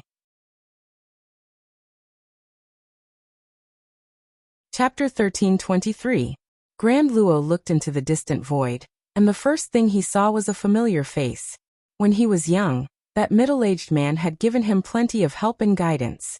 Later on, if he hadn't been hunted by the dragons, he would have most likely become that man's disciple. That person was called Muyu. the successor of the East Sea Luofu Immortal Island, and the disciple of Tao Venerable Luofu's second disciple, Huang Ming. Among those with Mu Yu was his master Huang Ming, his great-uncle master, the eldest disciple of Tao Venerable Luofu, and the other primordial spirit cultivator of the Luofu Immortal Island, He Kuangping. Grand Luo had never seen Huang Ming in person, and had only seen his image through Mu Yu. However, He Kuangping had seen him in person. It wasn't a beautiful memory. When Grand Luo Mu Yu and the others were hunted by the dragons, Grand Luo was killed, and he was reborn as Yudu through the heavenly eye golden bead, shocking all the dragons present. He Kuangping, who was late, saw this scene and tried to bring Grand Luo back to the Luofu Immortal Island. The killing intent hidden in his heart provoked Grand Luo, who was in chaos at the time, and both sides almost fought. Since then, Grand Luo never returned to the East Sea, nor did he reunite with Mu Yu and the others. Many years had passed since then. All these years, Grand Luo had stayed on Mount Penglai, not interacting with the outside world, living a solitary life.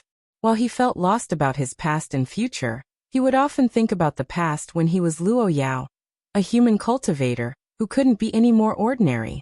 Although his cultivation was low and his horizons weren't broad, his life was simple, ordinary, and happy. In the span of a single day, his fate had undergone an earth-shattering change. Even someone as composed as the Origin Heavenly Immortal would often sigh afterward. He often missed Mu Yu and the others, but he didn't know how to face them now. Now that he suddenly saw them, he couldn't help but be shaken. He Kuangping was still in the primordial spirit incarnation realm, and Huang Ming was still in the later stages of the Yuanying realm. Although their cultivation was the highest among the group, Luo Yao only glanced at them once before looking away. His attention was mainly on Mu Yu and another person. She was still dressed in green, and her light golden hair was still like the first rays of dawn. Her hair was fluttering in the dark void, and it was simply tied up with a silver ring. Although she had successfully formed the golden elixir, and her age was far from that of a young girl in the past, her appearance was still the same as in his memories. She was Mu Yu's disciple Yin Jinsi. She had grown up on the same island as Luo Yao, and they had known each other since childhood. This time he was probably following He Kuangping, Huang Ming, and Mu Yu into the void battlefield. Not only was he training, but he was also going to collect some unique treasures from the void battlefield. This group of people were all descendants of Tao Lord Luofu from the Luofu Immortal Island. Their cultivation-based divine abilities and Dharma spells. However, they were currently in danger. The danger did not come from the void battlefield, but from the demon clan that surrounded them. Shockingly, they were a few jade dragons. The leader of the group was a jade dragon that had attained the indestructible demonic soul stage. Its name was Dark Azure Dragon King. Back then, his son was killed by Huang Ming and Mu Yu. The dragon blood was used to refine the 9 cycles of void and real golden elixir. This caused him to be furious, and he commanded the dragon clan under his command to kill Mu Yu and the others. This hatred had not been resolved until today. Now that they met again, Dark Azure Dragon King naturally attacked again. Apart from the jade dragons in the Demon King realm under his command, there was also the Yellow Dragon King, who had also attained the immortal demon soul realm. The Yellow Dragon King had always been on good terms with him, so it naturally lent him a hand at this moment.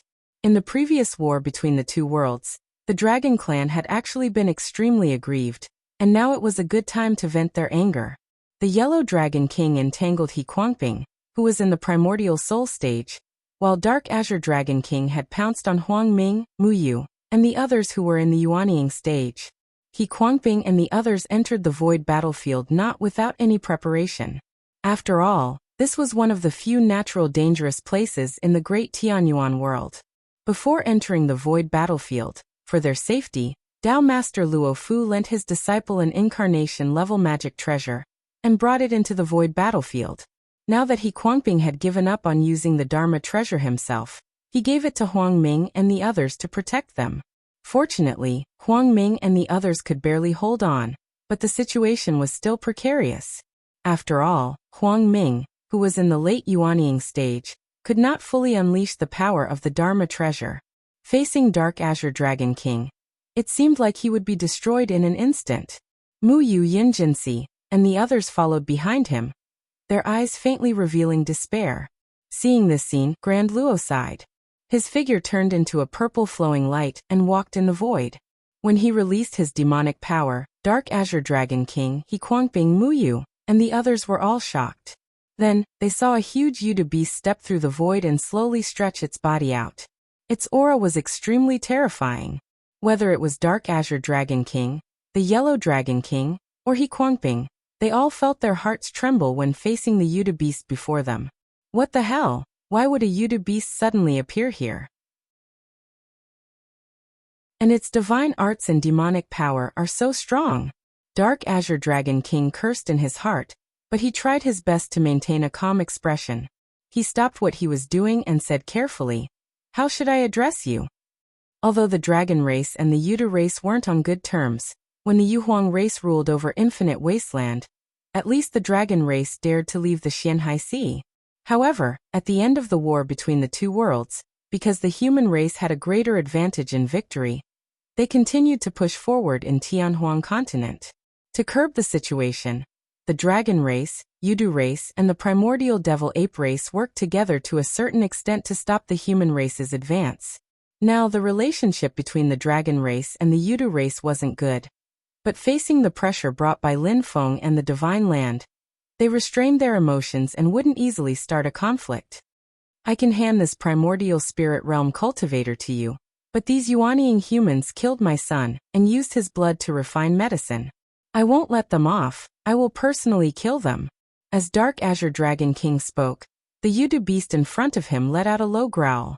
It didn't reply and just casually waved its claw. 5 shrill purple cracks immediately appeared in the void. As the cracks twisted, they almost stirred up a void storm in the void battlefield. Seeing how a casual strike from the other party had such powerful power, Dragon King Tanqing and that Yellow Dragon King's faces turned extremely ugly. Even if it's the Yudu race, how can an undying demon soul realm have such power? With the pride of the dragon race, even if they faced an opponent stronger than them, they wouldn't retreat. However, there was a limit to everything. When the opponent was so much stronger than them, making all their efforts a joke, the dragon race wouldn't just send themselves to death. They would at least put their lives on the line to see hope. However, the hatred of his son was irreconcilable. Even if he faced Grand Immortal Realm, Dark Azure Dragon King's face was black, and he didn't plan to retreat. However, another Yellow Dragon King came over and stopped Dark Azure Dragon King. If they fall into the hands of this Yudu, they will still have to die. Even though you can't personally kill your enemy, it can be considered as revenge. There's no need to die with these humans. Let's go. Dragon King Tanqing gritted his teeth so hard that creaking sounds could be heard. The Yellow Dragon King forcefully swept his stiff body away, and the other dragons hurriedly followed. Their departure didn't make He Kuangbing, Huang Ming, Mu Yu Yinjinsi, and the rest relax. Just the 2 great demons of the dragon race, Dark Azure Dragon King, were enough to put them in a precarious situation. They were about to be killed on the spot, and even though the dragons had retreated, they were replaced by an even more terrifying great demon of Yudu. Despair rose in He Kuangbing's heart. If it was said that the Yudu race had secluded themselves for over 4,000 years, the new generation of cultivators in the Divine Land didn't have a direct understanding of the terror of this terrifying demon race. Then after the war between the two worlds, even if the cultivation world of the human race won, everyone had experienced the terror of the Yudu race once again. If it wasn't for Xian sect master Lin Feng saving the world with 4 swords and wiping out the demons, the final result of the war would be unimaginable. Yudu descending once again and trampling on Taihua Mountain and White Cloud Mountain was like a calamity descending from the sky. The terrifying scene of covering the sky and covering the sun was engraved in everyone's heart, and it didn't fade away for a long time. It was true that within the Yudu race, different Yudu beasts on the same realm had different strengths. There were those that far surpassed their peers, and there were also those that were relatively mediocre. However, even those relatively mediocre existences were extremely terrifying nightmares to the demon race and human cultivators outside of Yudu. Just like Dragon King Tanqing, He Kuangbing and the rest also saw the 5 claw marks that didn't heal even after a long time. How could they not realize that the Yudu beast in front of them was an extremely terrifying existence, even in the Yudu race on the same realm? It even surpassed their imaginations. How could they not feel despair? However, as the Yudu beast walked forward step by step and came in front of them, the purple light gradually faded, and the silver-white fur on its body also gradually vanished. Its huge body shrunk as it walked forward, and it finally returned to the size of a normal person. Even though it was taller than a normal person, it was still within the range of a normal person. When they saw that familiar yet unfamiliar face, Mu Yu and Yin Jinsi were slightly stunned, and complicated expressions appeared on their faces.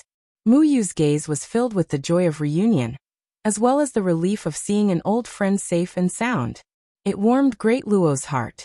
Even though it was unavoidable that Mu Yu's gaze carried some caution and wariness, Great Luo wasn't surprised. Even though he had transformed into a human and his appearance hadn't changed, he was no longer the youth that Mu Yu had seen grow up with his own eyes. Great Luo was already very happy that he couldn't see any hatred or fear in Mu Yu's gaze. However, when he met Yin Jinsi's gaze, the light in Great Luo's eyes dimmed. That gaze contained deep fear and wariness, as well as obvious hostility and rejection. Everyone looked at each other in silence. Great Luo didn't say anything, and after a long time he sighed softly.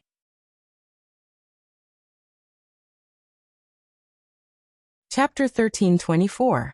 Grand Luo bowed to Mu Yu. Senior Mu. Mu Yu looked at him with a complicated expression, and after a long time he sighed. Luo. Luo Yao you are now? I am indeed a Yudu beast, Grand Luo said calmly. My name is Grand Overarching Yudu, but you can just call me Luo Yao. Grand Overarching Yudu is me, and Luo Yao is also me. He smiled. I have been cultivating by myself all these years, and it's the same now. Although my people have returned to the boundless worlds, I have no intention of finding them. The expressions of Mu Yu and the rest changed slightly. Is that true? You didn't return to the Yudu race? Seeing everyone's doubtful gazes, Grand Luo said calmly. That's right. I have no intention of becoming enemies with the human race. As you can see, I can already control my demon power, and I won't lose control like I did back then. He Guangping used his magic power to transmit his voice to Huang Ming and Mu Yu. Back then, Master received some news from Taishu Temple that this Yudu beast in front of us might be related to Xianmen Tianzong. He hasn't been seen for all these years, so maybe he landed in the hands of the Master of Xian Gate. However, for some reason, he seems to have regained his freedom. Or maybe, the Master of Xian Gate never imprisoned him. When Huang Ming and Mu Yu heard that, their expressions didn't change, but they were astonished. Could Xianmen Tianzong be related to the Yudu race? He Guangping said. There's no evidence to prove it. If what this little Yudu beast said is true and he isn't related to the Yudu race, then he might be like White Tiger Great Sage, Lu Yuan Great Sage, and Black Whale Great Sage if he's living in Xianmen Tianzong. Mu Yu hesitated. Taishu Temple also has the Grand Supreme Dragon Pond to raise the dragon race. Even if Luo Yao is related to Xianmen Tianzong, as long as he isn't related to the Yudu race, it shouldn't matter, right? In this war between the two worlds, it's all thanks to the Master of Xian Gate that we were able to save White Cloud Mountain and defeat the Yudu race. Huang Ming's gaze was slightly deep. What if Yudu clan and Xianmen Tianzong were originally working together, and everything was planned by them? He Guangping said. Let's not talk about how the Yudu race is as proud as the dragon race. How could they give up their prestige and victory to help the Master of Xian sect? If they were really on the same side, according to the situation of the war between the two worlds back then, they could have completely swept through Heaven Origin World and brought the Divine Land and Heaven Wasteland under their rule. Silently, Huang Ming said. Who knows if they have other plans? No one knows why Yudu race went into seclusion back then, and there might be some secrets that even Master doesn't know about. Or maybe both sides had a tacit understanding, but the Master of Xian Gate went back on his word. In the end, Yudu race was also schemed against by the Master of Xian Gate, resulting in a huge loss and Xianmen Tianzong becoming the only winner. He Guangping frowned and said, Junior brother, be careful with your words. Huang Ming nodded his head. Let's not talk about the fact that I don't have any evidence on hand. It's just my speculation. Even if there was evidence, I naturally wouldn't spread it around. Right now, Xianmen Tianzong is so powerful that even Taishu Temple has sealed themselves. Even if this is the truth, no one can do anything to them now. Even if Taishu Temple comes out again and commands the Divine Land to suppress Xianmen Tianzong, they might not succeed. Instead, it would benefit the demon race for nothing. Furthermore, in the Divine Land now, most of the powers are leaning towards Xianmen Tianzong. Even if my speculation is correct, it's hard to say how many powers will break off relations with Xianmen Tianzong and become enemies. When he said that, Huang Ming laughed at himself. Before this, their Luofu Celestial Island had also gradually built a friendly relationship with Xianmen Tianzong. If he hadn't seen Zenith Immortal Realm today, he wouldn't have made such a guess. He Guangping frowned in silence, while Muyu looked startled. Although He Guangping and Huang Ming were Muyu's master and Muyu's martial uncle, Zenith Immortal Realm only nodded in greeting. He took Lin Feng as his master, and with Lin Feng's current status, even Dao Lord Luofu couldn't be on equal footing with Lin Feng. Even though he called him fellow Taoist, Zenith Immortal Realm was very respectful to Muyu because they had taught each other in the past. But between Muyu's elders, both sides treated each other differently. Especially when He Guangping had attempted to kill him back then. Although things had changed with the passage of time, and Luo Yao didn't plan to pursue it, it was naturally impossible to say that both sides were very friendly. Zenith Immortal Realm could sense the transcendence energy transmission between He Guangping, Huang Ming, and Muyu, but out of respect for Muyu, he didn't intercept the transcendence energy transmission. Muyu came back to his senses and looked at Zenith Immortal Realm, asking seriously, Luo Yao, have you ever killed anyone? Attacked the human race? Zenith Immortal Realm shook his head. Never. He looked in the direction where Dragon King Tanqing had disappeared. Actually, after we parted ways, today is the first time I've fought. Before this, whether it was the human race or the Yao race, I've never fought with them, and even if I came into contact with them, it was very little. Zenith Immortal Realm's tone was calm, but Muyu and the others could faintly sense the bewilderment in his words, as well as the bone-deep loneliness. Huang Ming transmitted to Muyu. Ask him where he has been all these years, and if he has become a disciple of the Mystic Gates Master. Hearing this, Muyu's gaze was somewhat hesitant, but he didn't say anything. Zenith Immortal Realm vaguely sensed Muyu's emotions, but he didn't know why. Seeing Muyu silent as if he had some misgivings, Zenith Immortal Realm sighed inwardly, glanced at He Guangping and Huang Ming, and said no more. Looking at Yun Jinsi, he said with a smile, speaking of which, the nickname you gave me back then has now become my name. He purposely eased the atmosphere, dispelling Yun Jinsi's wariness and hostility towards him now that he was a Yao. Hearing this, Yun Jinsi's expression relaxed a lot. Although she was relatively inexperienced, the fact that Zenith Immortal Realm had scared off 2 Dragon Kings who had attained the undying Yao Soul Realm was enough for her to understand that although the youth in front of her looked the same as before, the changes that had happened to him could be said to be world-shaking. And now, Zenith Immortal Realm was standing in front of them without any hostility. This could be clearly sensed. Zenith Immortal Realm looked at the crowd, hesitated for a moment, and asked, Daoist Chao didn't come with us this time? He sensed with his spiritual perception that there were no changes in the blood qi nearby. When they were attacked by Dragon King Tanqing and the other dragons, no one in Muyu's group should have died. However, as soon as he said this, Zenith Immortal Realm immediately sensed that something was wrong. He saw a layer of sorrow appear in Yun Jinsi's eyes. She looked at Zenith Immortal Realm with a complicated gaze. Muyu sighed at the side. In a conflict during the war between the 2 worlds, Zhendong couldn't avoid it in time and died at the hands of the Yao race. He paused for a moment and then continued. 3 years ago, Zhendong and Jinsi got married. Zhendong died, and she felt terrible. Chao Zhendong and Yun Jinsi were both his disciples. Like Zenith Immortal Realm, he had watched them grow up. Chao Zhendong's early death had also made Muyu feel rather sad. Zenith Immortal Realm opened his mouth, but no sound came out. Chao Zhendong's death had nothing to do with him, and it had nothing to do with the Yudu race.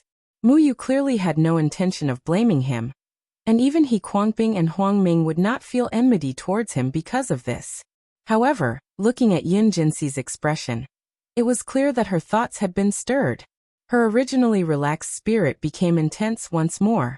The wariness and enmity in her gaze towards Zenith Immortal Realm intensified once more. Her gaze was like a scorpion's tail that stung Zenith Immortal Realm, causing the light in his eyes to flicker.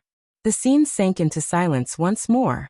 After a long time, Zenith Immortal Realm shook his head and said softly, "Jinxi, take care."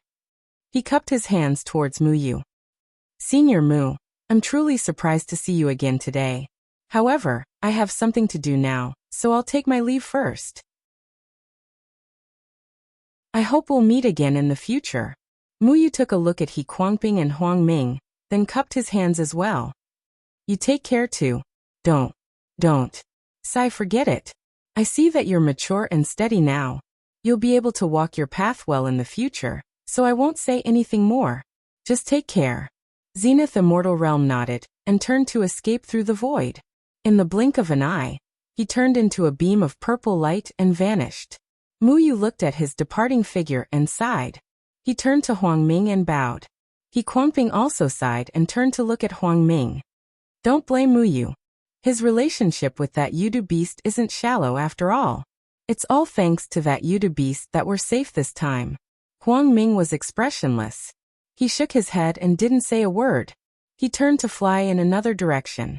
He Guangping said to Mu Yu, "Get up." Mu Yu got up silently and looked at Yun Jinxi.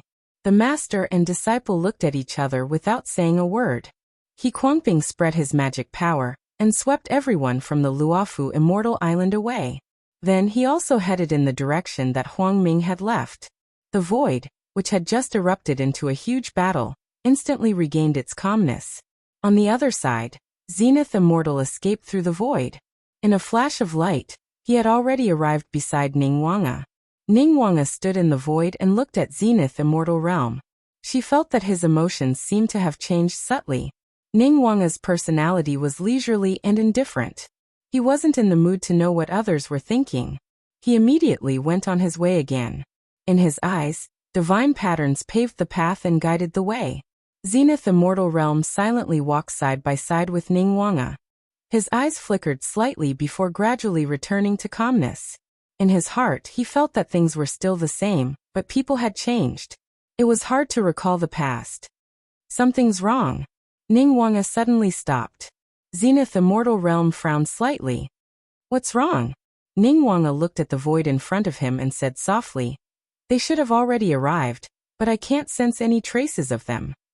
Zenith Immortal Realm looked over and saw that the light flow in Ningguang's eyes was gradually dissipating.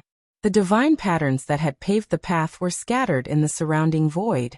Ningguang blinked and gently performed a spiritual art. Then rolling light spread out in all directions.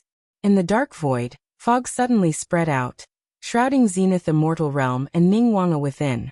Seeing this, Zenith Immortal Realm's expression became solemn. He opened his mouth and let out a long roar. Dense purple light patterns appeared on the surface of his skin. Arcs of purple light spread out in all directions and kept vibrating in the fog. With his agitation, the fog gradually turned black. It was a black that seemed even darker and deeper than the dark void.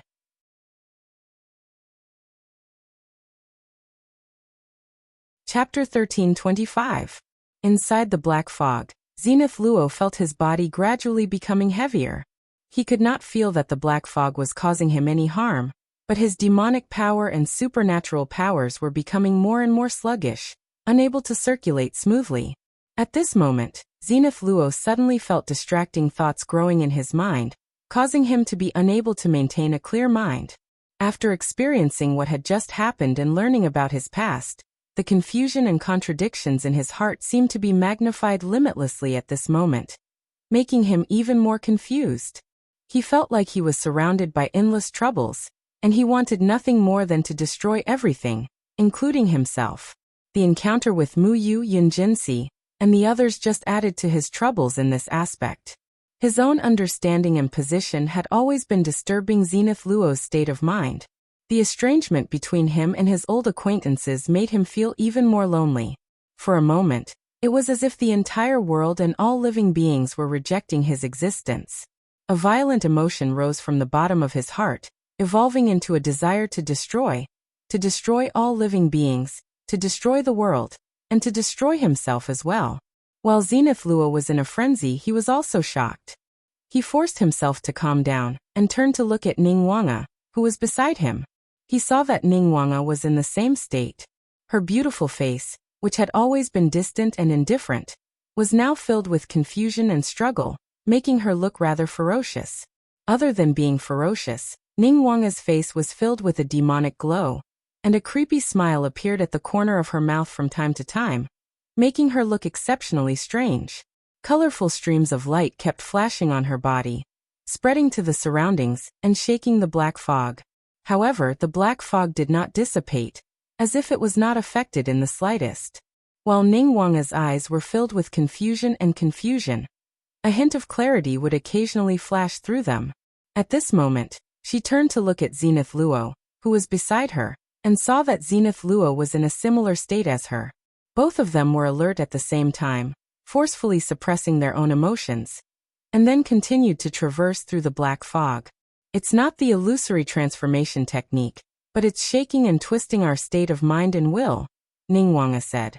Zenith Luo nodded, purple divine light surging in his eyes, turning into strange incantations that took the shape of strips, spinning around his body. Zenith Luo was not speaking human language, but various incomprehensible sounds, as if he was chanting an ancient incantation. This was the origin Heavenly Heart mantra inherited from the Heavenly Tao demonic scripture. It had a powerful effect on suppressing one's mental state. Yudu race was similarly violent and bloodthirsty, but that was on the premise that they could control themselves. They definitely wouldn't leave such an obvious flaw for the enemy to exploit, and that was how Origin Heaven Heart Curse was born. Streaks of incantations turned into violet ribbons of light that revolved around Grand Luo's body, gradually keeping the black mist at bay. While there was still a large amount of black fog seeping in, the Grand Luo could already stabilize his mind. Ning Wanga, who was at the side, was also in the same situation. She was proficient in the art of illusory transformation, so the strength of her soul and the stability of her state of mind were superior to cultivators of the same realm.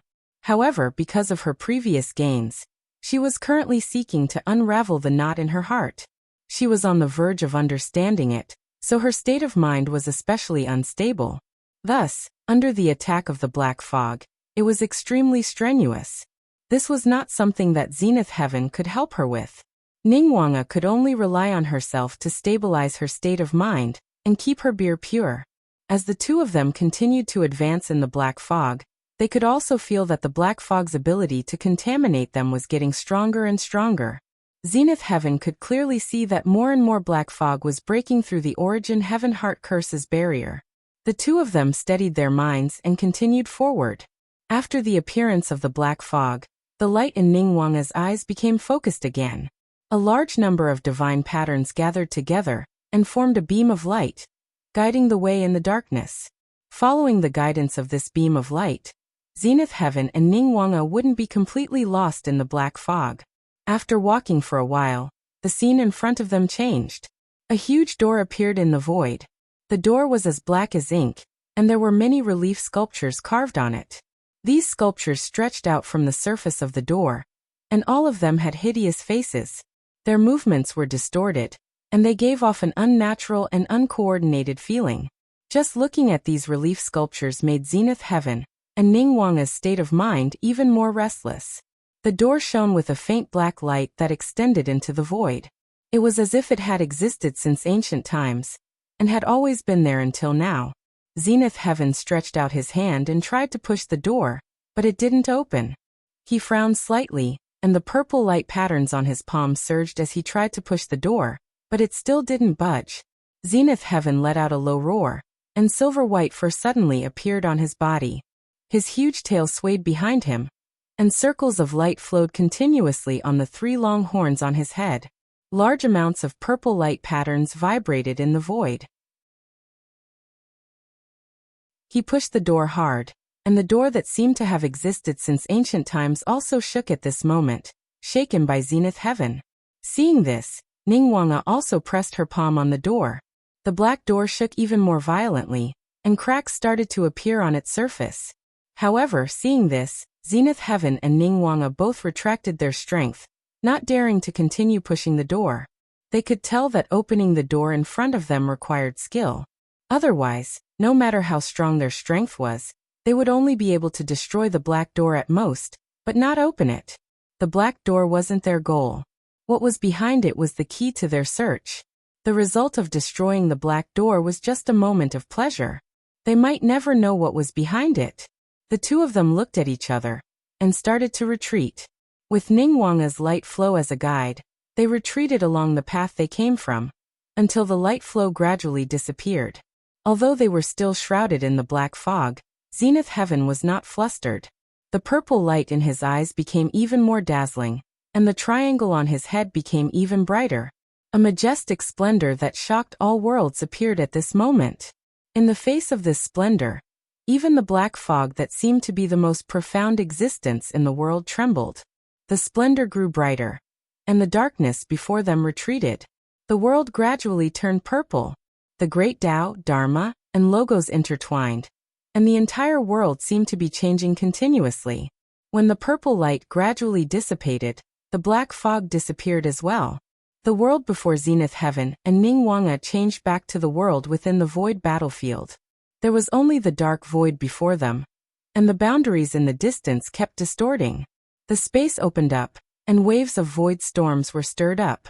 Zenith heaven and Ningguang stood in the void. Both of them did not move and were focused. Streams of illusory yet solid black smoke rose from their bodies and then dissipated. When the black smoke completely dissipated, zenith heaven and Ningguang heaved a sigh of relief. Ningguang frowned. That feeling just now was so strange. It was clearly left behind by the activation of demonic power, but this method seemed a little like the cultivation method of human demonic cultivators. Zenith heaven said in a low voice, there were traces of mother circulating demonic power, but there were also the cultivation methods and secret arts of human demonic cultivators. The two fused, and that's why the situation just now happened. Ningguang looked around. The guidance shouldn't be wrong. The problem also lies in that black demonic door. Zenith heaven thought for a moment and said with uncertainty, those methods feel a little like the primordial demon cult's ancient book that Master Lin once mentioned, the primordial demon scripture. Ningguang said, during the Middle Era, including the primordial demon Lord Jiang Zhaoyang, a large number of experts from the primordial demon cult died in the hands of Yuhuang Heaven Sea. Jiang Zhaoyang was only able to escape because of the wonders of the primordial heart demon curse. However, the primordial demon cult's vitality was greatly damaged, and their creation treasure, the primordial golden ship, was completely destroyed. In that battle, maybe Yuhuang obtained some of the primordial demon cult's inheritance. Although he didn't cultivate it, he was used by Empress Yuhuang in the future.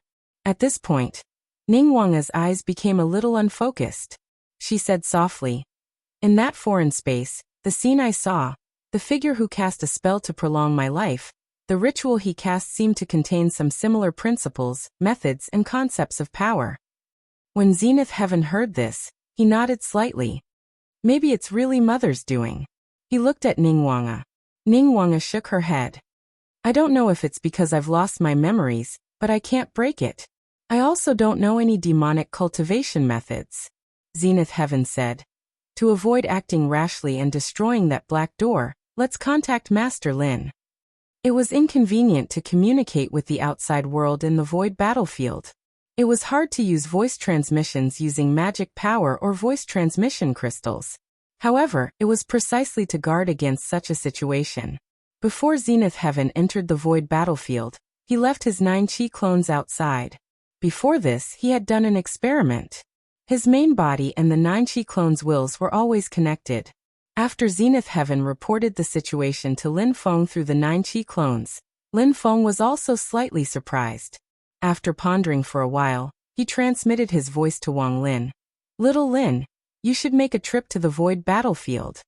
It's not convenient for your main body to make a move while cultivating. Just send your heaven-carrying great devil true Lord Xianxing clone over. To you, this might be an opportunity. Among Lin Feng's disciples, Xiaoyan, Shi Tianhao, and Yu Hongyan had all dabbled in demonic cultivation methods. Zhu Yi had even deduced many demonic cultivation methods. However, the one who had the deepest understanding of demonic cultivation methods was undoubtedly Wang Lin. As long as Wang Lin was willing, with the support of his heavenly Dao scripture, he could even temporarily transform all his cultivation methods into the foundation of demonic cultivation. Be it the underworld demon sect, the reincarnation sect, the king of the underworld, or even the primordial demon sect, the outside world would not be able to see any flaws. After hearing Lin Feng's instructions, Wang Lin did not waste any time and immediately nodded. Yes, master. His main body did not move. Instead, on Jade Capital Mountain, Lin Feng's main body summoned a starry ocean gate. After the gate opened, a tall figure stepped out from within, wearing heavy armor that was as heavy as stone but flickered with layers of starlight. It was Wang Lin's great devil clone that was wearing the ancestral crocodile divine armor. Its terrifying and powerful qi and blood, as a martial expert who surpassed the Dao integration realm, and the ancestral crocodile divine armor that was already a Mahayana-grade treasure, Wang Lin's great devil clone merely stood there, and gave off a terrifying feeling of shaking the world and tearing the void apart. The great devil clone bowed towards Lin Feng's main body, and then arrived on Mount Penglai in the Ying Ocean through a spatial formation. Lin Feng's 9-Qi clone, and the Zenith Heaven's 9-Qi clone flicked their fingers at the same time. The great devil clone opened its mouth and swallowed the 2 streams of clear qi. Then it left the Ying Ocean and broke through space, heading towards the void battlefield.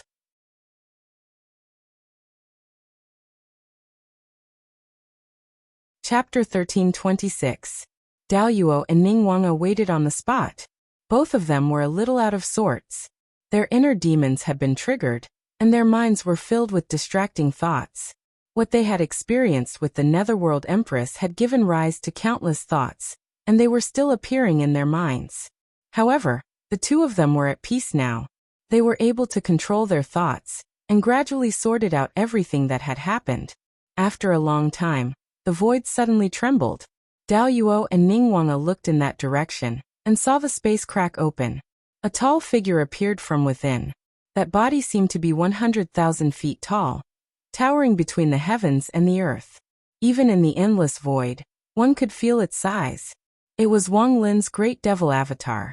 2 streams of clear air could be seen moving in the nostrils of the great demon clone as he breathed.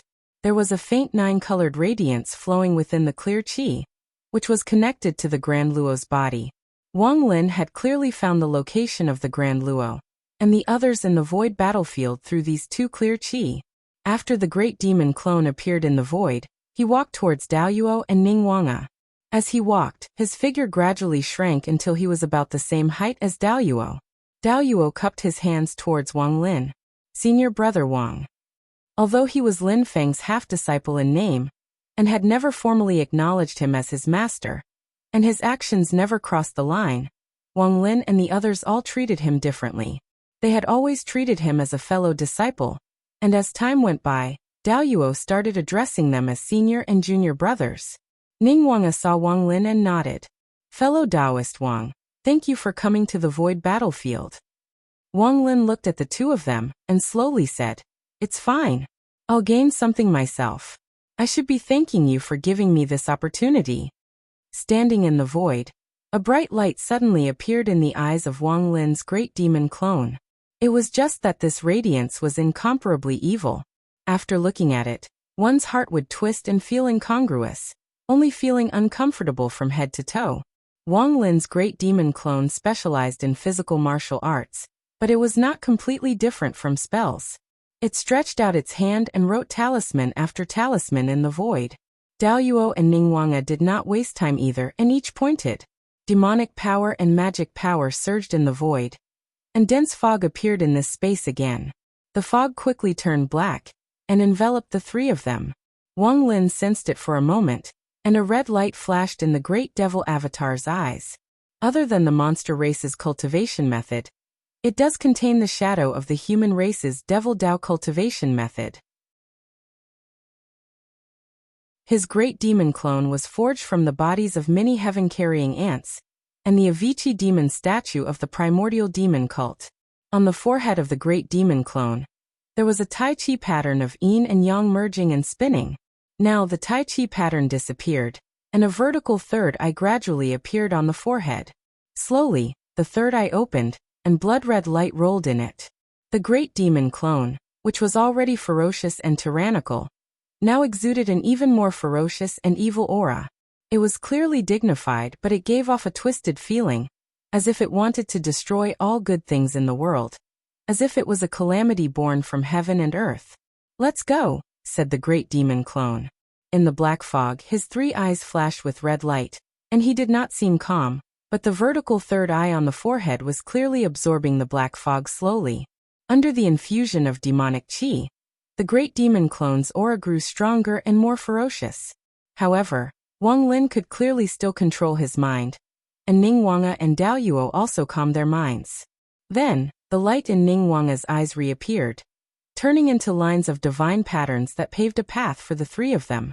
The 3 of them followed the light and moved forward. Soon, the pitch-black demonic door appeared before them again. Wang Lin's eyes lit up when he saw the demonic door. He reached out his hands and placed them on the door. The door shook visibly, and the dark light flashing on the door became even deeper. Outside the battlefield, on the immortal mountain of Ing Ocean, Wang Lin's body shuddered and opened his eyes. Lin Feng's god of war clone sat with his legs crossed and eyes closed, still refining the Ing Ocean. However, he could also sense Wang Lin's changes. Lin Feng did not open his eyes and asked calmly, "How is it?" Wang Lin's eyes flickered as he answered in a deep voice. As junior brother Dao Yuo said, "Apart from the techniques of the monster race, the foundation of that place also contains the techniques of the human race's primordial demon cult." Lin Feng asked, "Is it the primordial heart demon curse?" Wang Lin shook his head. "I can't be sure yet. I'll have to push the door open to find out." Lin Feng smiled. "If that's the case, let's do it." In the battlefield, Wang Lin's great demon clone unleashed his power, and inserted it into the pitch-black demonic door in front of him. At that instant, the demonic qi in the surroundings began to rumble silently like waves, heading toward the great demon clone and the pitch-black demonic door. The menacing carvings that protruded from the demonic door strangely shrunk back, causing the surface of the door to become flat. However, even though the door had become flat, and the figures with twisted movements and menacing expressions had disappeared, the entire door seemed to be even more twisted and chaotic. The conflicting feelings almost caused the spectators to lose their self-control and go crazy. Wang Lin's great demon avatar also began to change. His facial features began to gradually disappear. On his face, his nose and mouth disappeared. Even his 2 normal eyes disappeared without a trace. On his bald cheeks, there was only a single vertical eye between his eyebrows. At that moment, Wang Lin's great demon clone had no facial features and no expression to speak of. However, the vicious and evil aura had reached an unprecedented peak, as if it was the most evil existence in the world. In the chaos, there was only that vertical eye in the face.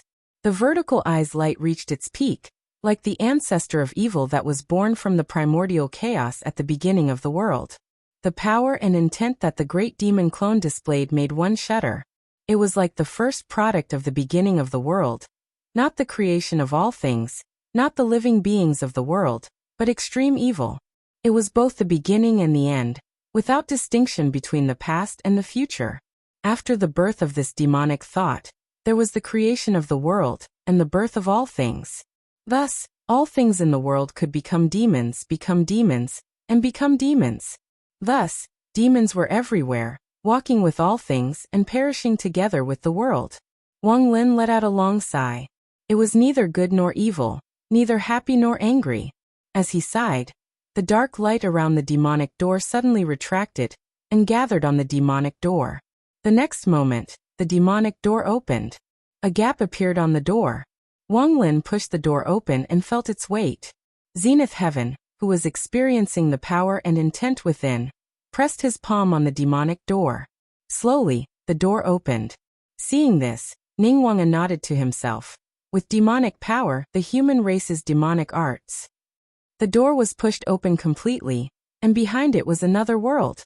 In that world, there were mountains and lush vegetation. It was like a paradise on earth. However, the strange thing was that this world was formed by black and red. Everything in the world was formed by black and red, and no other colors could be seen. The three of them walked through the door, and the door closed. Wang Lin tilted his head slightly, and did not care anymore. The face of the great demon clone still had no facial features, only a vertical eye in between his brows. He Zenith Heaven Ningguang, and the others walked deeper into this world of black and red. Ningguang's footsteps became slower and slower. She looked around, and her eyes were filled with uncertainty. Wang Lin's expressionless face turned over, and the third vertical eye in between his brows looked at Ningguang. Did you find anything? I seem to have been here before. Every blade of grass and every tree here feels familiar to me. Ningguang took a deep breath and calmed herself down. She slowly said, I seem to have seen this before. Wang Lin nodded. That means we're in the right place. Ningguang closed her eyes. After a while, she opened them again and walked ahead. This direction. Wang Lin and Zenith Heaven did not object, and they both followed behind her. In this world, there was also a palace. After Ningguang entered the palace, she walked faster and faster, and seemed to be getting more and more familiar with this place. The group passed through the back hall, and a huge altar appeared in front of them. Seeing this altar, Ningguang was instantly stunned, as if she was struck by lightning. Wang Lin and Zenith Heaven looked over, and realized that the altar was actually built with many demon skeletons. After a simple analysis, they saw that there were dragon skeletons, true host skeletons, demonic ape skeletons, Kuanpeng skeletons, and various other demon skeletons. These skeletons were all twisted into very unnatural postures. They looked the same as the relief sculptures that appeared on the surface of the demonic gate in the beginning, full of disharmony. Together, the skeletons formed an altar that was close to 10,000 feet tall. Although it did not look big in the hall after the space had changed, and it did not touch the top of the hall, it still gave off a shocking feeling. The palace and altar were also alternating between black and red, forming a contrast between light and dark, looking exceptionally evil. Ningguang stared at the altar in a daze, unable to speak for a long time. Meanwhile, Wang Lin's attention fell on another matrix not far from the altar. In the center of the matrix, there were some fragments of something scattered, and these fragments attracted Wang Lin's attention. Ningguang came back to her senses, and turned to look at Wang Lin and Zenith Heaven. She, who had always been indifferent, now had a solemn expression, and even a hint of fanaticism. I want to go to the altar. My feeling tells me that I will know everything that happened to me there. With that, Ningguang floated up, landed on the top of the altar, and sat cross-legged. When Ningguang sat on the altar, the entire altar shook, and waves of demon power shot up into the sky. Suddenly, billowing white clouds appeared, surrounding the altar. In the world that only had black and red, a different color finally appeared.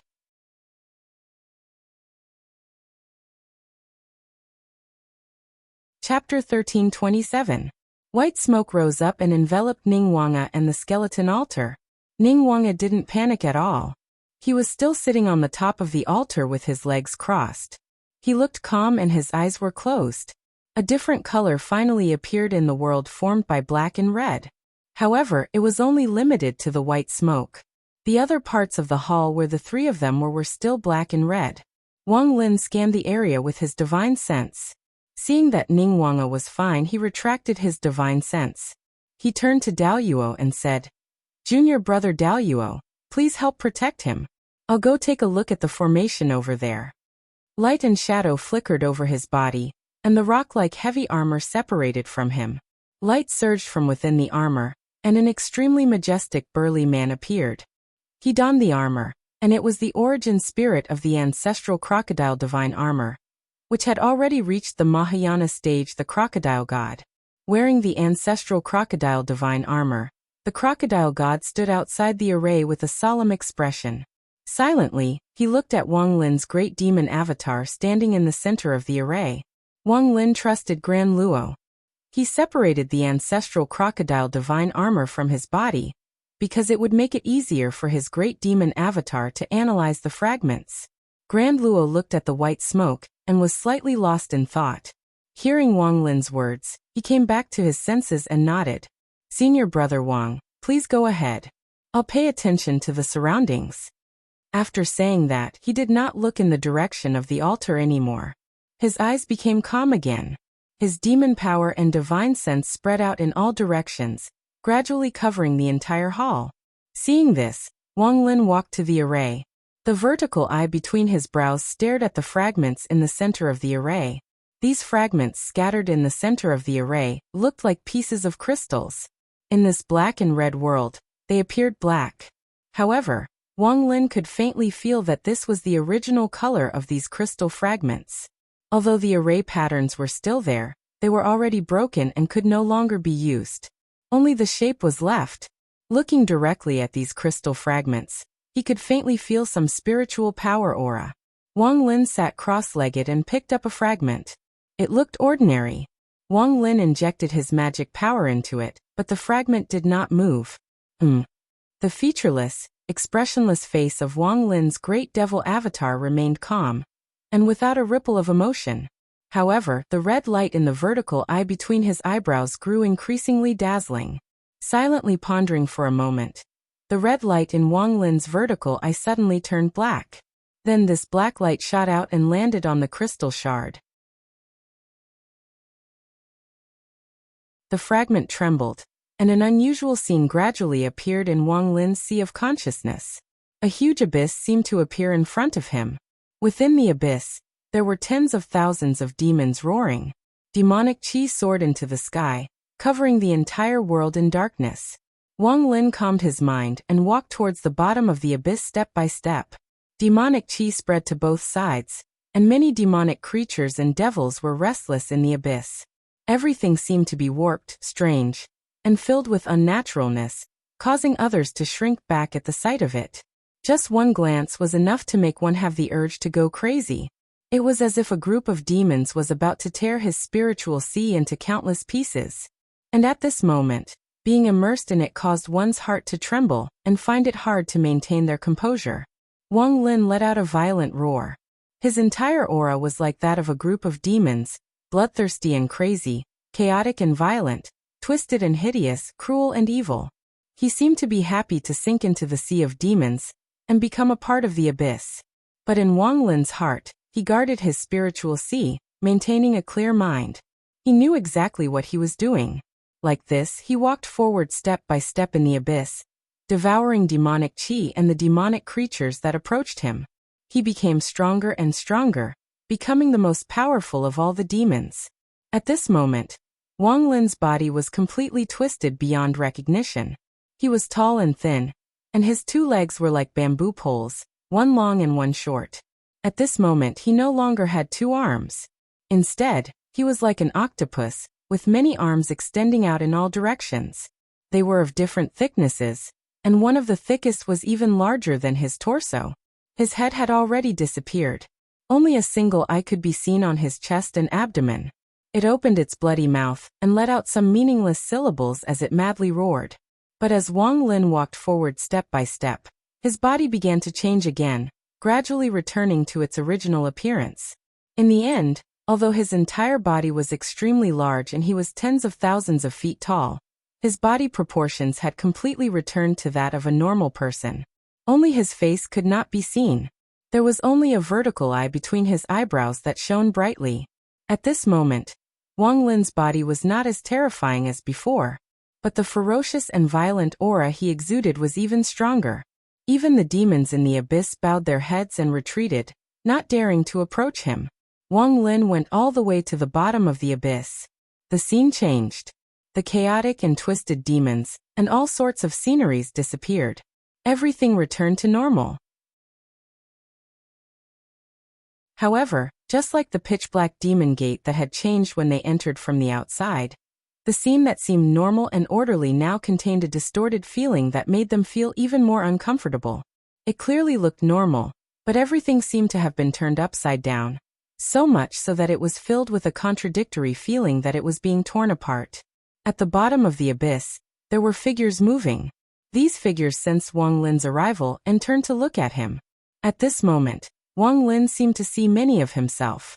All of the figures looked exactly the same, just like Wang Lin's great devil avatar. Their faces were blank, with no facial features. They were expressionless, filled with chaos.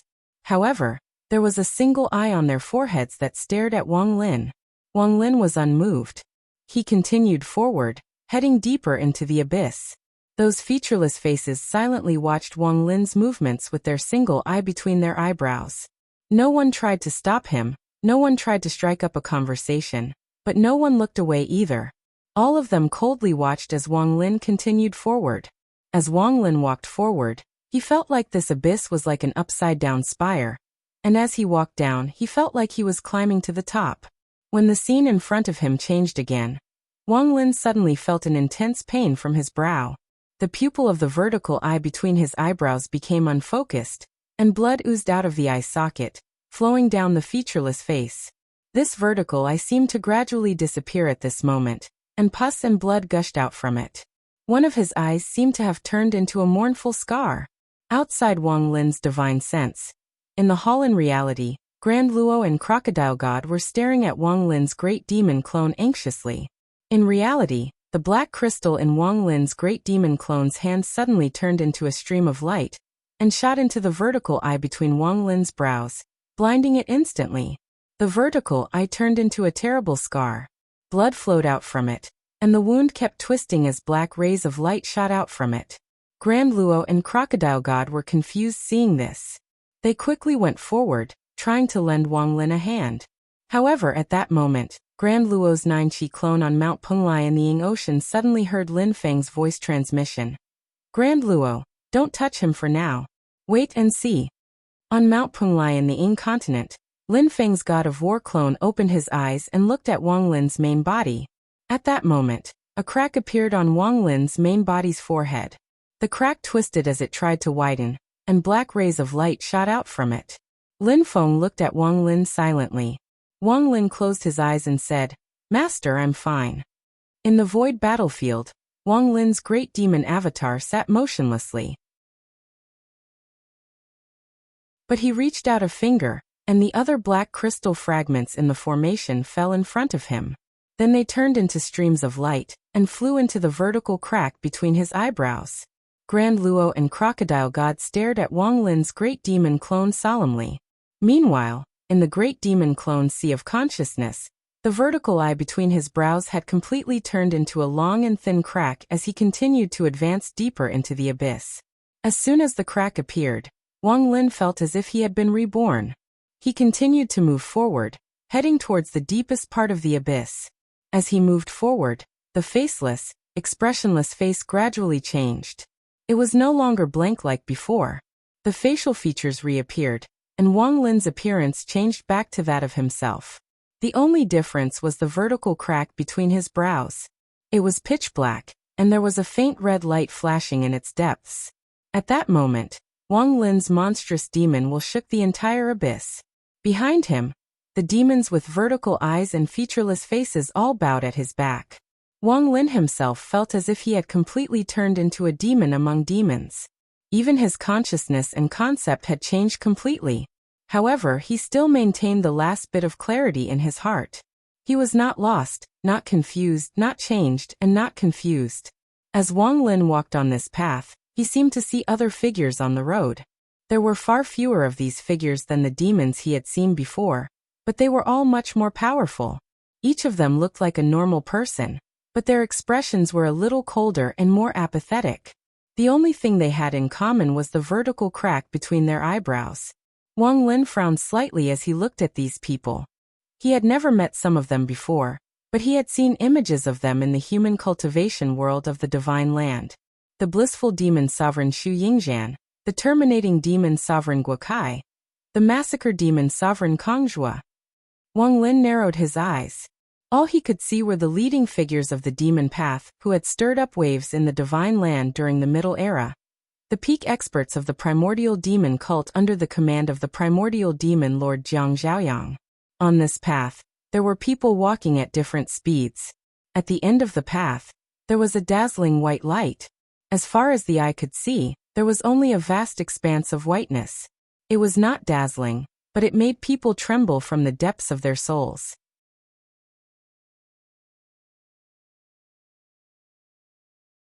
Chapter 1328. Wang Lin looked at the end of the road in front of him, at the white light that made one's heart palpitate.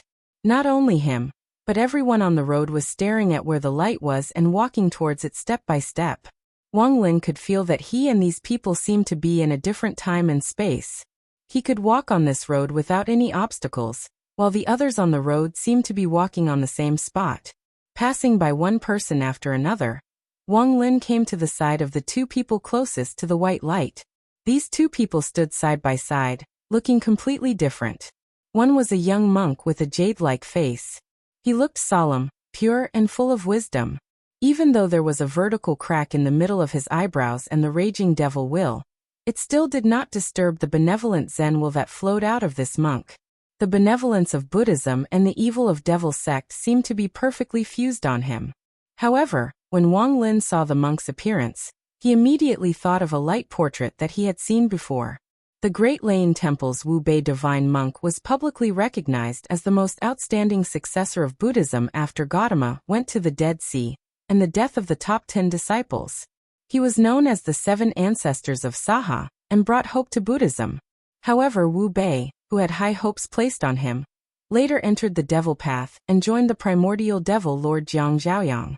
He received the title of Demon Lord Wu Bei, and later generations were used to calling him Demon Buddha Wu Bei or Demon Monk Wu Bei.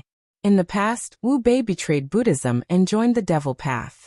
It was one of the greatest disgraces in the entire history of the Great Lane Temple, as well as the biggest scandal. After that, during the final battle between the righteous and the devil path in the Middle Era, he was defeated by the then Taishu Temple's Supreme One Dao Lord. He killed his way back to the Great Lane Temple and fought a bloody battle in the Great Lane Temple. In the end, he died. When he passed away, he was not arrogant, nor was he remorseful. His expression was serene, and without a word he turned into 81 black demonic relics. Beside Devil Buddha Wu Bei, there was a tall woman. Wu Bei was tall and slender. He was already much taller than ordinary people, but this woman was even taller than Wu Bei. She had a head full of hair that was as hard as iron. On her somewhat beautiful face, there was a terrifying scar on the left side of her face.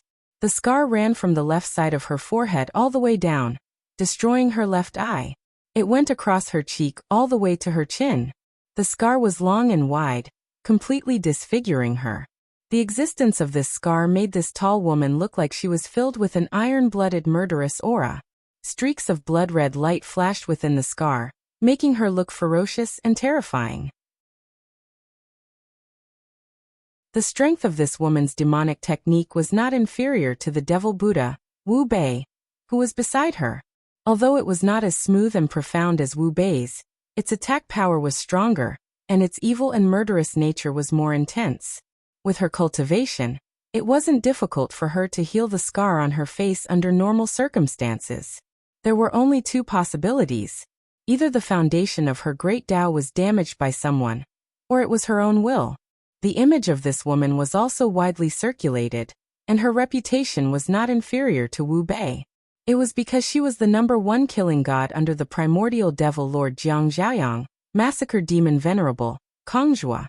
The primordial golden ship, the sect treasure of the primordial devil cult, was usually controlled by Kongjua most of the time.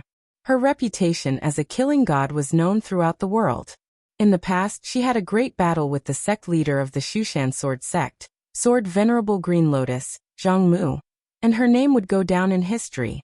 In his lifetime, his hands were stained with blood. He fought against demons, fought against humans, fought against demons, fought against the primitive devil cult, and killed countless experts. In the end, he died in the hands of Yuhuang Heaven Sea during the war between two worlds.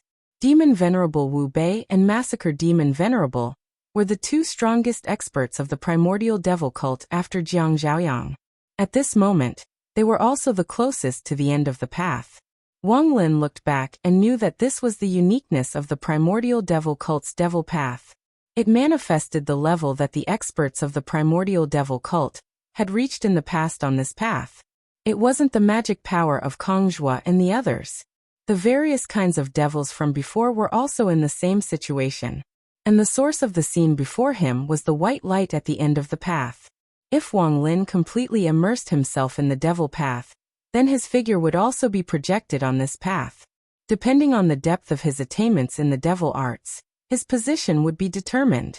But now, he guarded the bit of clarity in his heart and didn't truly transform into a devil.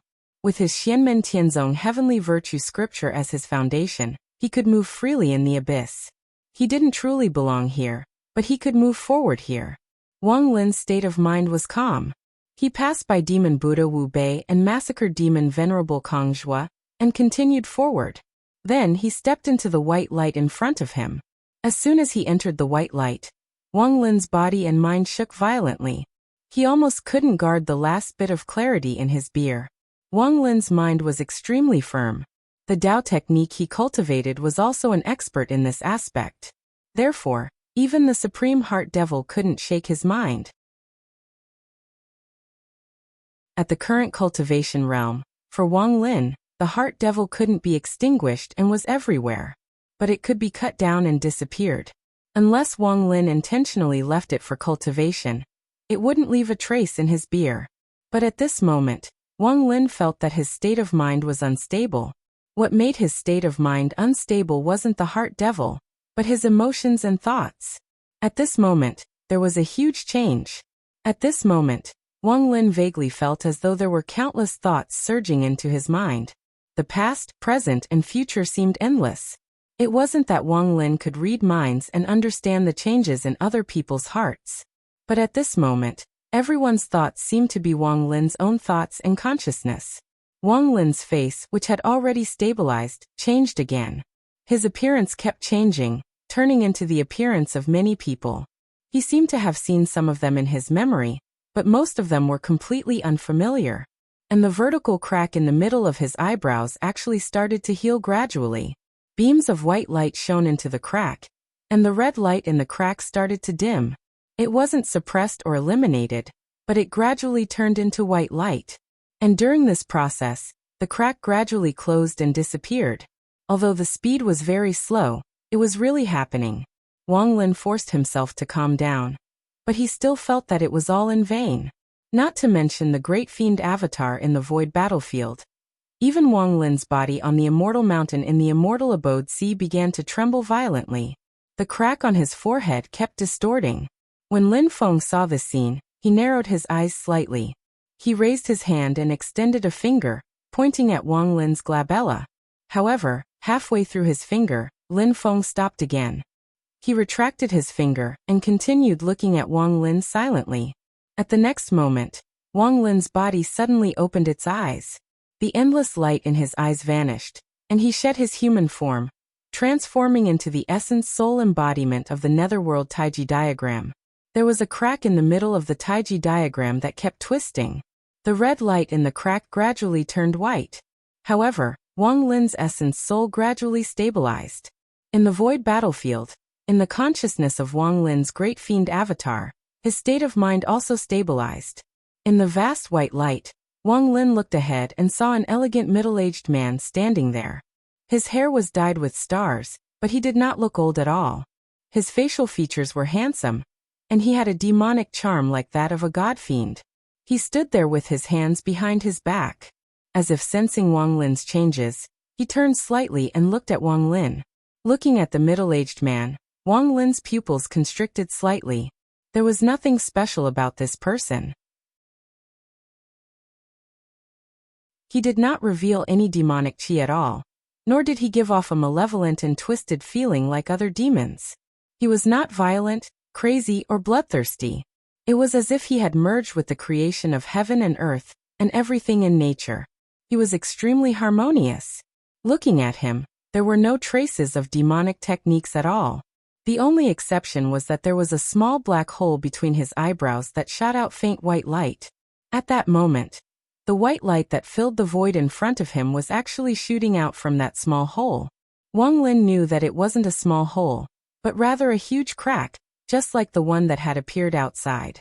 However, the vertical crack between the middle-aged man's eyebrows was constantly healing, so the crack gradually disappeared. Only the last bit had not completely healed, so it looked like a small hole. This middle-aged man was undoubtedly more famous than Wu Bei the Devil Buddha, and Kongzhou the slaughtering demon venerable in the human cultivation world of the vast land of the Divine Land. The leader of all demons, the leader of the primordial demon cult, primordial demon Lord Jiang Zhaoyang. Most people did not know that Jiang Zhaoyang had fallen into the Netherworld Sea in the past, and had returned to the colossal world during the Middle Era. Therefore, almost everyone knew that Jiang Zhaoyang was known as the #1 human cultivator of the Middle Era. Jiang Zhaoyang turned his head to look at Wang Lin, and Wang Lin looked at him calmly.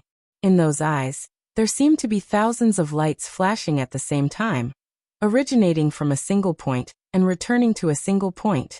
Wang Lin's true body on the immortal mountain of Yingzhou turned from the netherworld Taiji diagram back into his human form. He landed in front of Lin Feng and said, "Master, the primordial heart demon concealment curse is indeed unique and wondrous.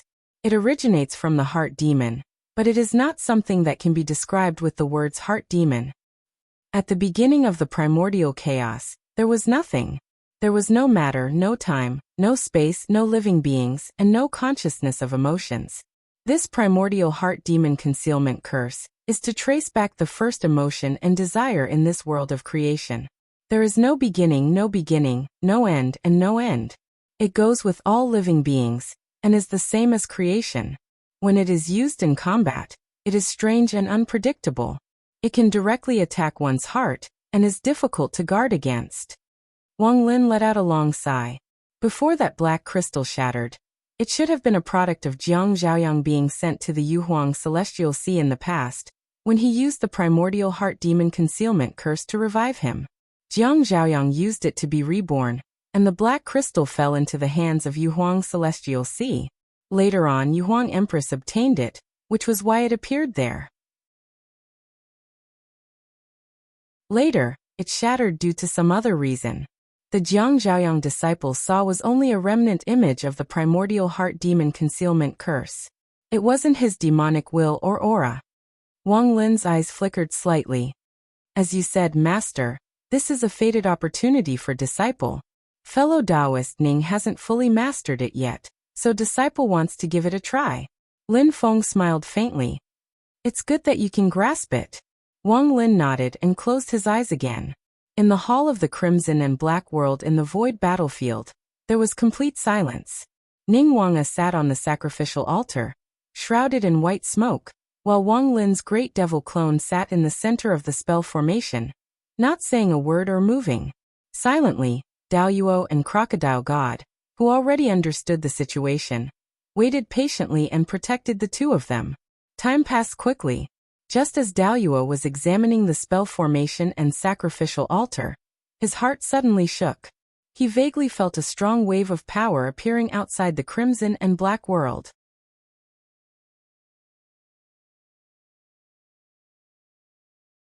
Chapter 1329.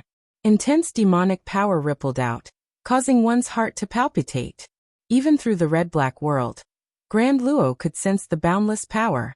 What made him feel uneasy was that the demonic power ripple was both unfamiliar and familiar. It was unfamiliar because he had never truly put himself in the other's shoes, and familiar because the other's demonic power ripple was very similar to Grand Luo's. While there were still differences, there was no doubt that they were of the same origin. "Yudu." Grand Heavenly Immortal immediately reacted, and his expression became complicated. Although he had imagined what it would be like when he met his own kind countless times, Grand Heavenly Immortal was still caught off guard when it really happened, and he couldn't calm his emotions. He composed himself, and said to the primordial spirit Crocodile God, the ancestral crocodile divine armor's treasure, "Please watch over it. I'll go take a look." The crocodile god glanced at Grand Luo, and didn't say anything else, nodding steadily. The ancestral crocodile divine armor had not been forged for long, so the growth of the treasure's primordial spirit's consciousness was still rather limited. Lin Feng had forcefully raised it from the spirit-nurturing level to the Mahayana level. Luo, the crocodile god, who looked like a middle-aged man, appeared mature and steady. He was a treasure that Lin Feng had personally forged, and Grand Luo, who had complete trust in Lin Feng, also expressed his trust. He stayed where he was and left the matter to Grand Luo. Grand Luo took a deep breath and left the hall, heading towards the entrance of the red-black world. After they entered the red-black world, the entrance door closed once more, and the world became empty. However, with Grand Luo's current cultivation realm, he had some understanding of the changes in space, and could more or less determine the state of the pitch-black devil door. While its exact location was uncertain, residing in the ever-changing void, Grand Luo, who had come into contact with it, could sense the devil door's movements. As his consciousness spread out, Grand Luo frowned slightly, for he could clearly feel that the other party was slowly opening the door. Demons like Mother who are proficient in the human devil path are probably rare. Could Yudu outside the door be able to do the same? Or perhaps they have something in their hands? Grand Luo's mind spun, and he was momentarily hesitant. Red light flashed in the void, and black devil chi surged. The devil gate had already revealed itself. Slowly it opened. Grand Heavenly Immortal frowned. Senior Brother Wang and Dao Friend Ning are both in seclusion. In the war between the two worlds, Teacher Lin and Yudu had a conflict with Imperial Uncle Huan Ri, and they even killed Grand Uncle Kong Yuan. The grudge between them is as deep as the sea. Now that they have entered, I'm afraid it will be disadvantageous to Senior Brother Wang and Dao Friend Ning. Although the memories of his past life had been completely restored, the effects of this life were much more profound for Grand Luo. He was always grateful for Lin Feng's teachings over the years. Usually, when Wang Lin and the other senior brothers came to Yinghai, they would communicate with him, and they had a deep relationship. With that thought, the Grand Luo made up his mind. Slowly opening the demonic gate, he sighed. Although I don't know which of my brethren you are, I'll have to offend you now. The Zenith Heaven Immortal took a step forward and arrived in midair. He pressed his hands on the back of the Fiend Gate and channeled his demonic power, instantly pushing the Fiend Gate shut once more. A cold snort came from the other side of the door. Demonic power. Wait, this demonic power. The Zenith Heaven Immortal sighed in his heart and kept quiet. Outside the gate, in the thick black fog, two Yuda beasts stood up like humans and stared at the gate in front of them. In front of them floated an ancient bronze lamp. The wick of the lamp flickered with red light, and under the cover of the red light, most of the black fog was isolated outside. The small amount that seeped in was dispelled by the Origin Heaven Heart mantra that the two Yudu beasts had cast. The red light of the ancient bronze lamp landed on the demonic gate and opened it. One of the Yudu beasts pressed his claws on the surface of the gate and pushed it with force. Just as the gate was about to be pushed open, a huge force came from behind the gate and closed it again. The Yudu beast was instantly enraged. Someone actually beat us to it. This energy wave is demonic power, but wait, this demonic power, this demonic power. The anger on his face gradually turned into astonishment.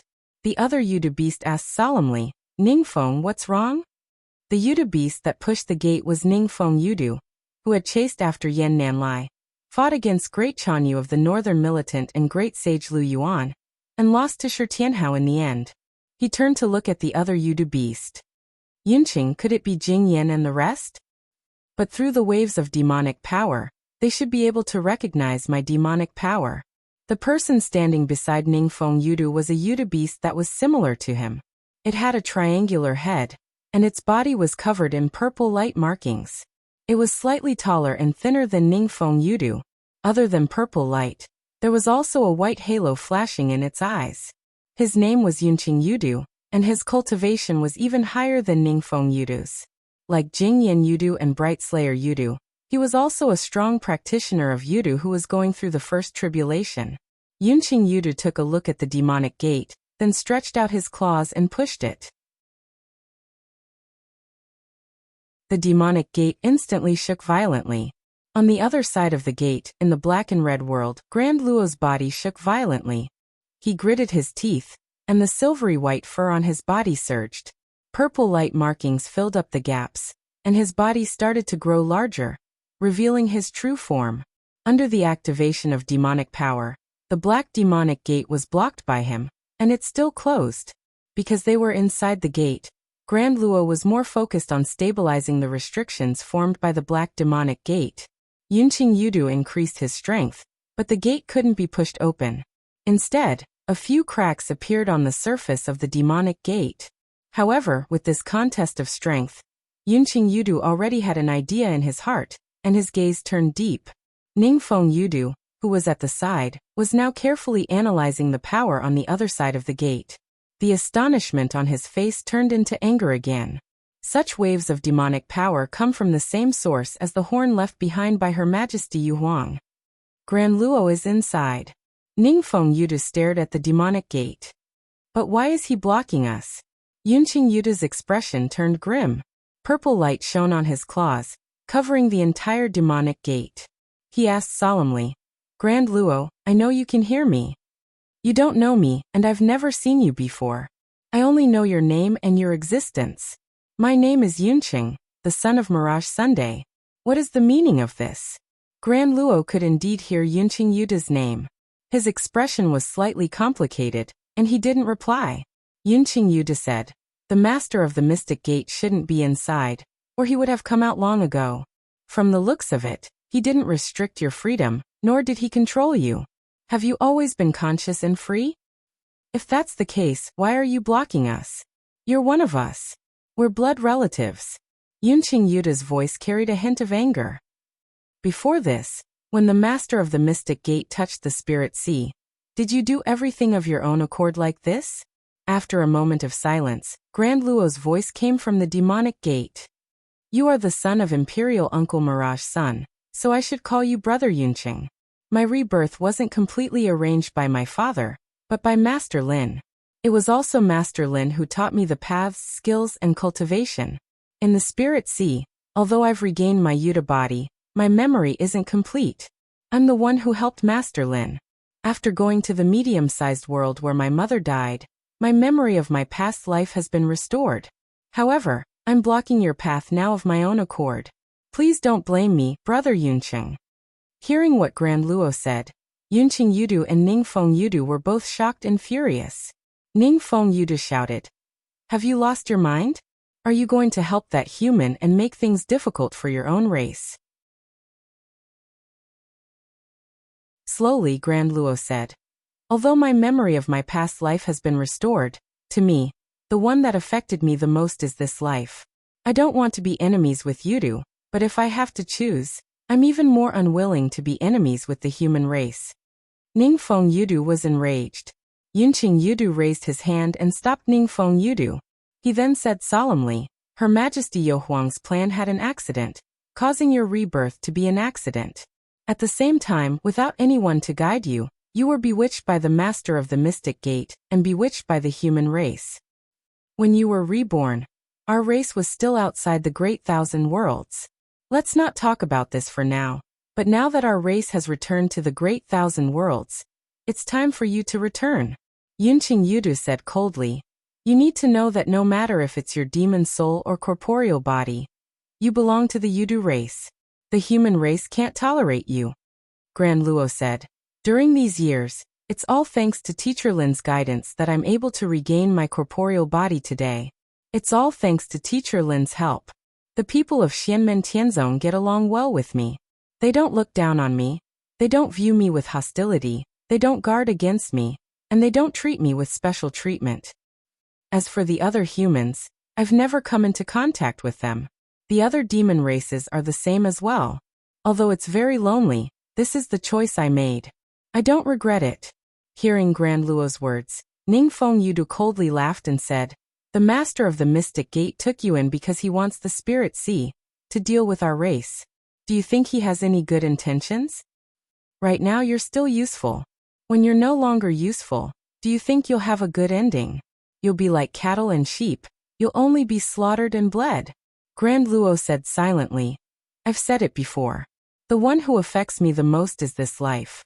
If it wasn't for Teacher Lin, The me in this life would have already died and reincarnated. I can faintly sense that back then, Teacher Lin adopted me and even saved me because I'm a Yuda beast. But regarding the spirit sea and your return, he might not have known about it. It seems like it was just a casual move. My feeling might not be correct, but I choose to believe in Teacher Lin. Grand Luo's voice was very calm. Now, and even in the future, under the premise that no one offends me, as long as I don't become enemies with the human race, there will be a place for me in the Mystic Gate. This isn't Teacher Lin's promise, it's my own guess. It might not be correct, but I choose to believe in him. Ningfeng Yuda's gaze turned cold. Yunqing Yuda said in a heavy voice, "You're the son of Her Majesty Yu Huang. Her Majesty Yu Huang has placed great hopes on you. You've failed your mission."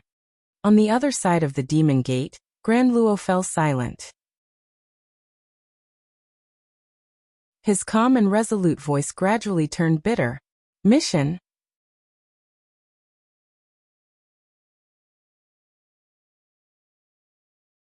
Chapter 1330. Within the Devil Gate, in the black and red world, Grand Luo leaned against the Devil Gate. His expression gradually changed from confusion to self-mockery and bitterness. Mission? He shook his head with a bitter smile. Lin Feng had slain the top experts of the Yudu race, the great demon Void Yuan of the end of cultivation. Shi Tianhao had almost killed Ning Fengyu outside the gate during the war between the two worlds. However, Grand Luo couldn't feel any hatred towards them. When a person thought about it carefully, he would feel a sense of sorrow. Even his current Yuda body, other than the remains of Yu Huang's celestial sea, there was also the flesh and blood essence that Lin Feng had extracted from Void Yuan's corporeal body. The feelings in Grand Luo's heart were already very clear. Just like what he had said, the deepest influence on his current thoughts was still his present life.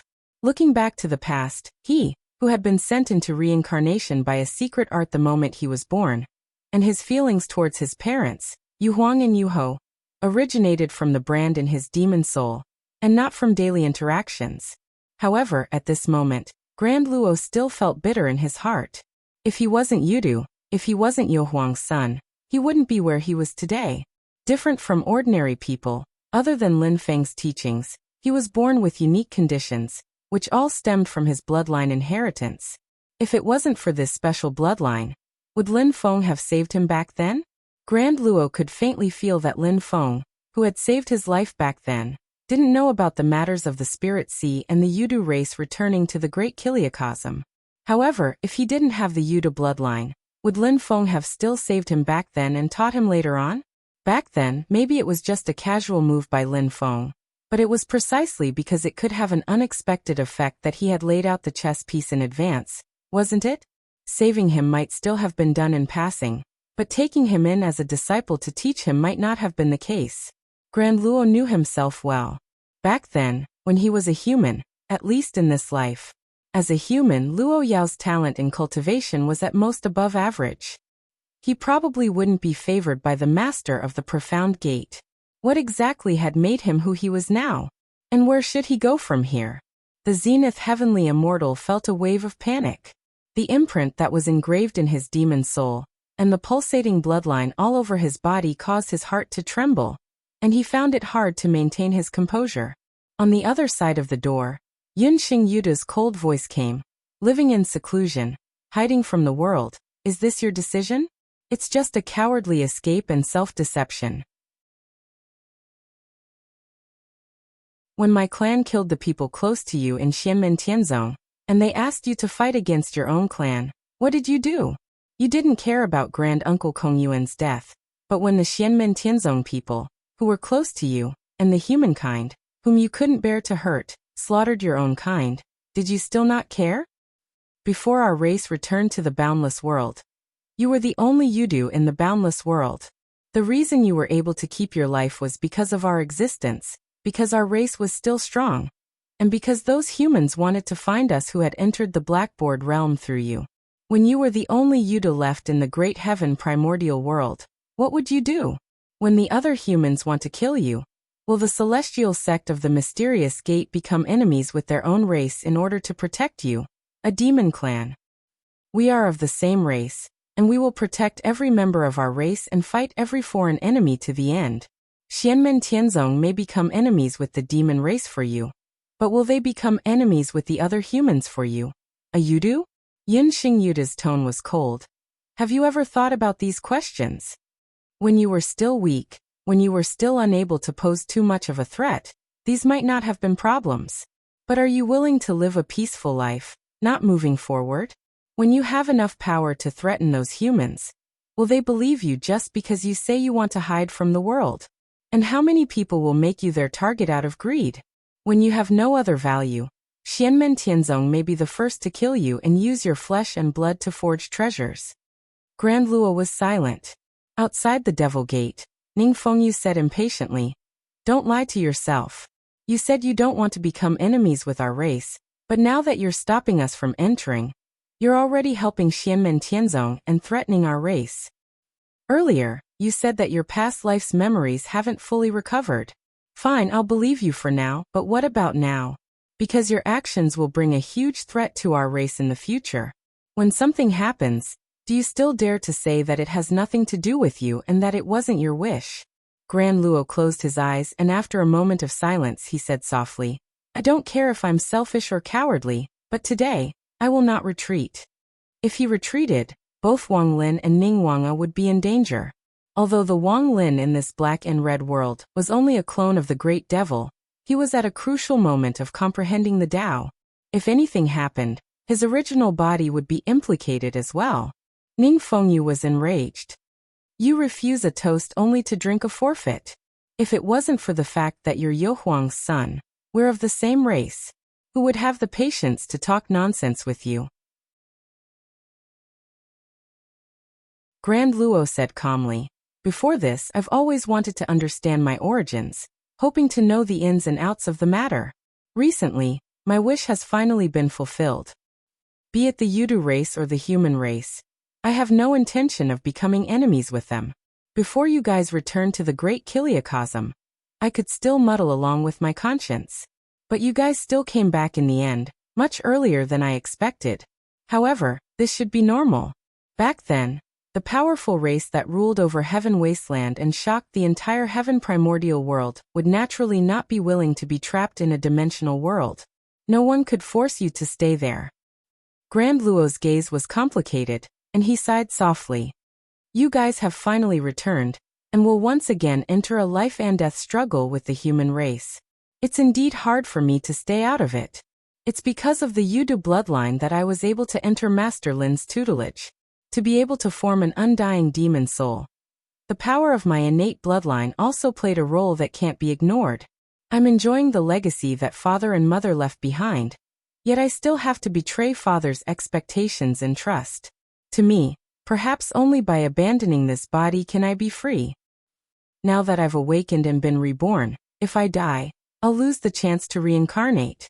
If I die, I'll truly be completely annihilated, and I'll no longer be a Yudu soul of Grand Luo." Grand Luo laughed self-mockingly.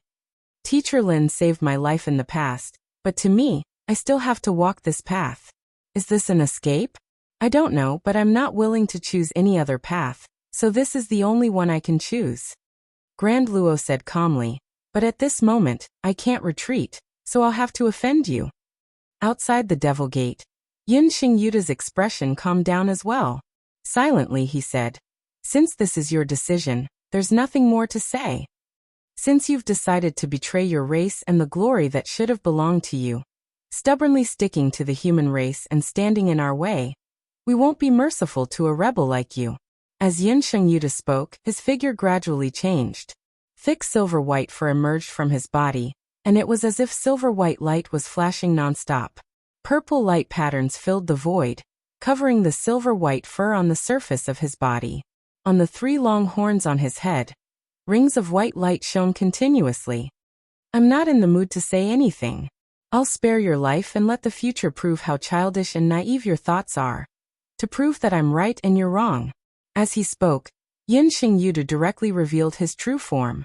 His huge claws reached into the void, wanting to grab the entire pitch-black Devil Gate in his palm. As majestic demonic energy vibrated, cracks appeared on the pitch-black Devil Gate.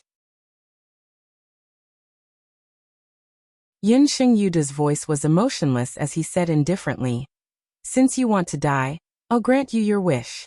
You can explain your rebellious actions to Her Majesty Yu Huang yourself." Within the crimson and black world, Grand Luo looked up and saw that the entire dimensional realm was quaking incessantly.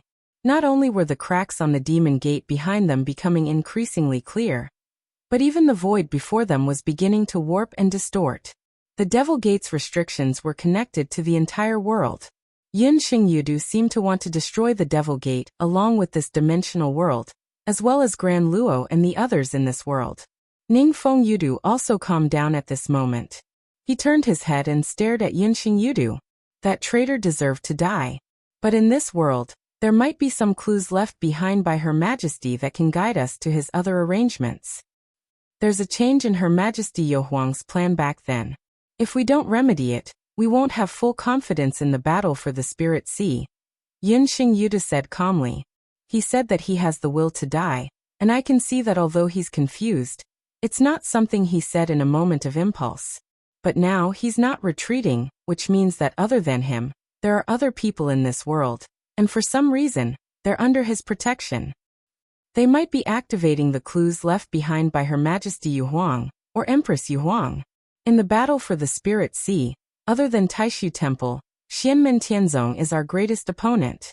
If Her Majesty Yu Huang's other arrangements fall into their hands, it'll be even more disadvantageous to our race. Yin Xingyuda's voice was cold. Other than here, we can still find other clues. At most, we'll just waste a little more time. Why don't we just bury Xianmen Tianzong here as a blood sacrifice for Grand Uncle Kong Yuan? As he spoke, the waves of Yin Xingyuda's demonic energy grew stronger. After a moment of silence, Ningfeng Yudu also infused his own demonic energy into the Devil Gate, causing the pitch-black Devil Gate to tremble even more. In the black and red world within the Devil Gate, Grand Luo used his arcane energy to communicate with the crocodile god. In the Great Hall, Wang Lin and Ning Wanga were still in seclusion. Grand Luo took a deep breath. The hesitation and pain in his eyes temporarily disappeared, replaced by determination. He abruptly retracted his demonic energy from the pitch-black Devil Gate. With a loud rumble, the cracked Devil Gate that was on the verge of shattering reopened at this moment, slowly pushed open.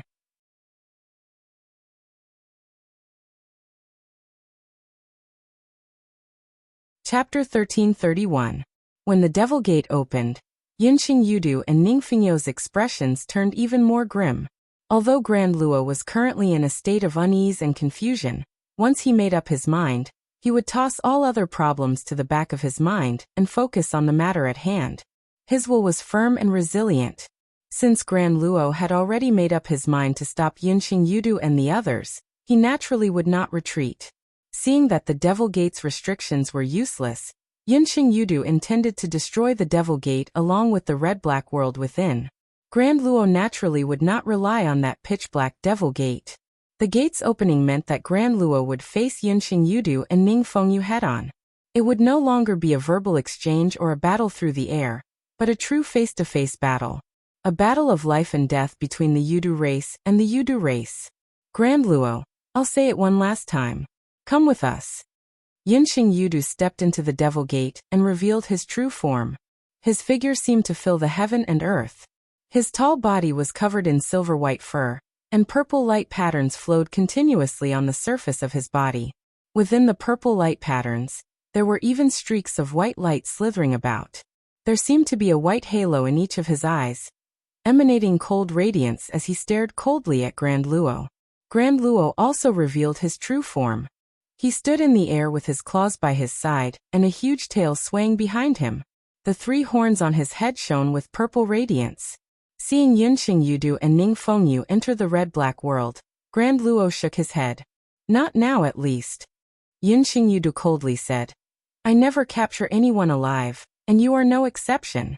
Since you refuse to come to your senses, I can only kill you here. Grand Luo's gaze flashed, and he flipped one of his claws, causing a ring to fly out.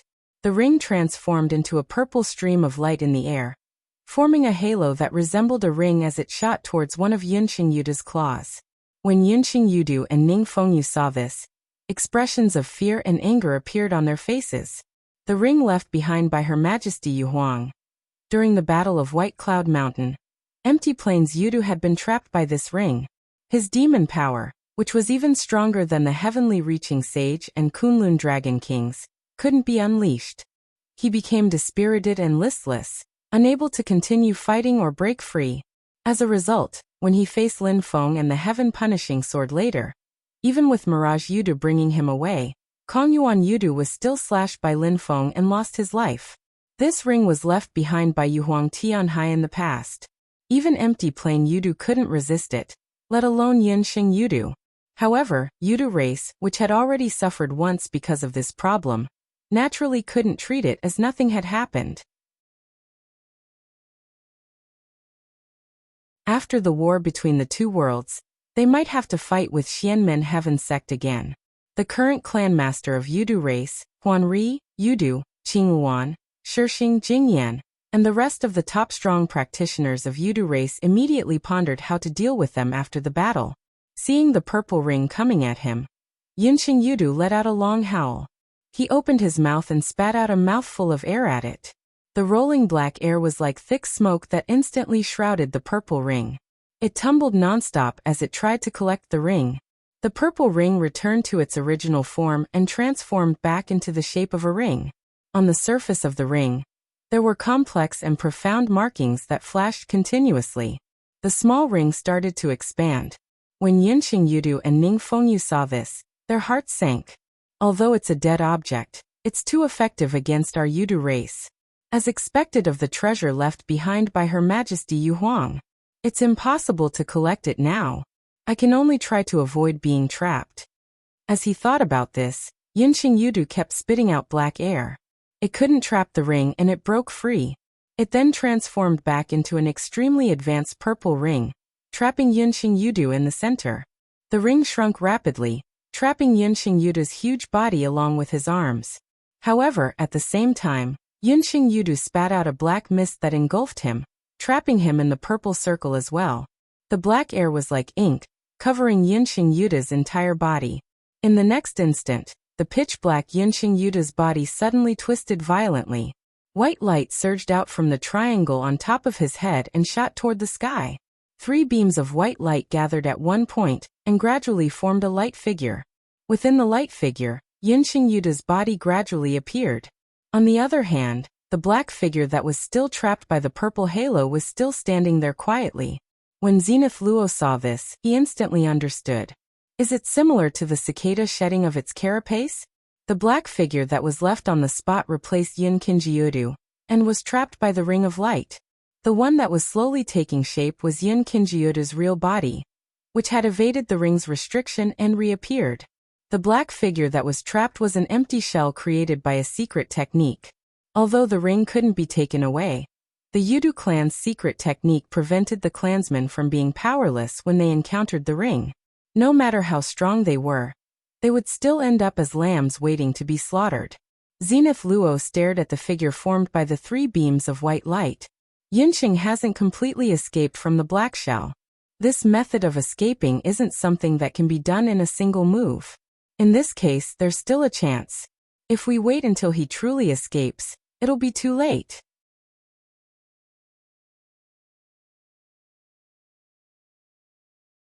At the heart of his brows, an extremely dazzling purple radiance suddenly appeared. Once this purple radiance appeared, the black and red world that was already riddled with cracks instantly trembled even more.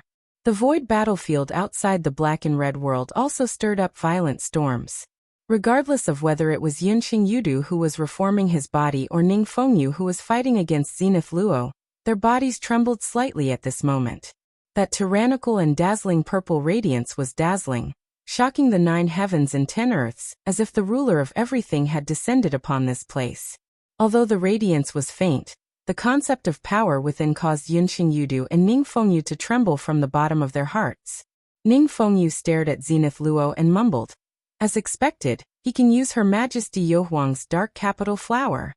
At the heart of Zenith Luo's brows, that purple radiance that seemed to be the most beautiful in the world, yet also the most terrifying shadow in the world, was none other than the dark capital flower that dominated the world in the Yuhuang Heavenly Sea back then. Everywhere the radiance passed by, the many greenish-black light spears that were shooting towards him were all severed. It was just that the difference in their cultivation was ultimately too great. The dark capital flower executed by Zenith Luo was also being whittled away by the greenish-black light spears. Zenith Luo's gaze was still resolute as he stared at Ning Fengyu. Ning Fengyu similarly stared at Zenith Luo and said coldly, "Do you know?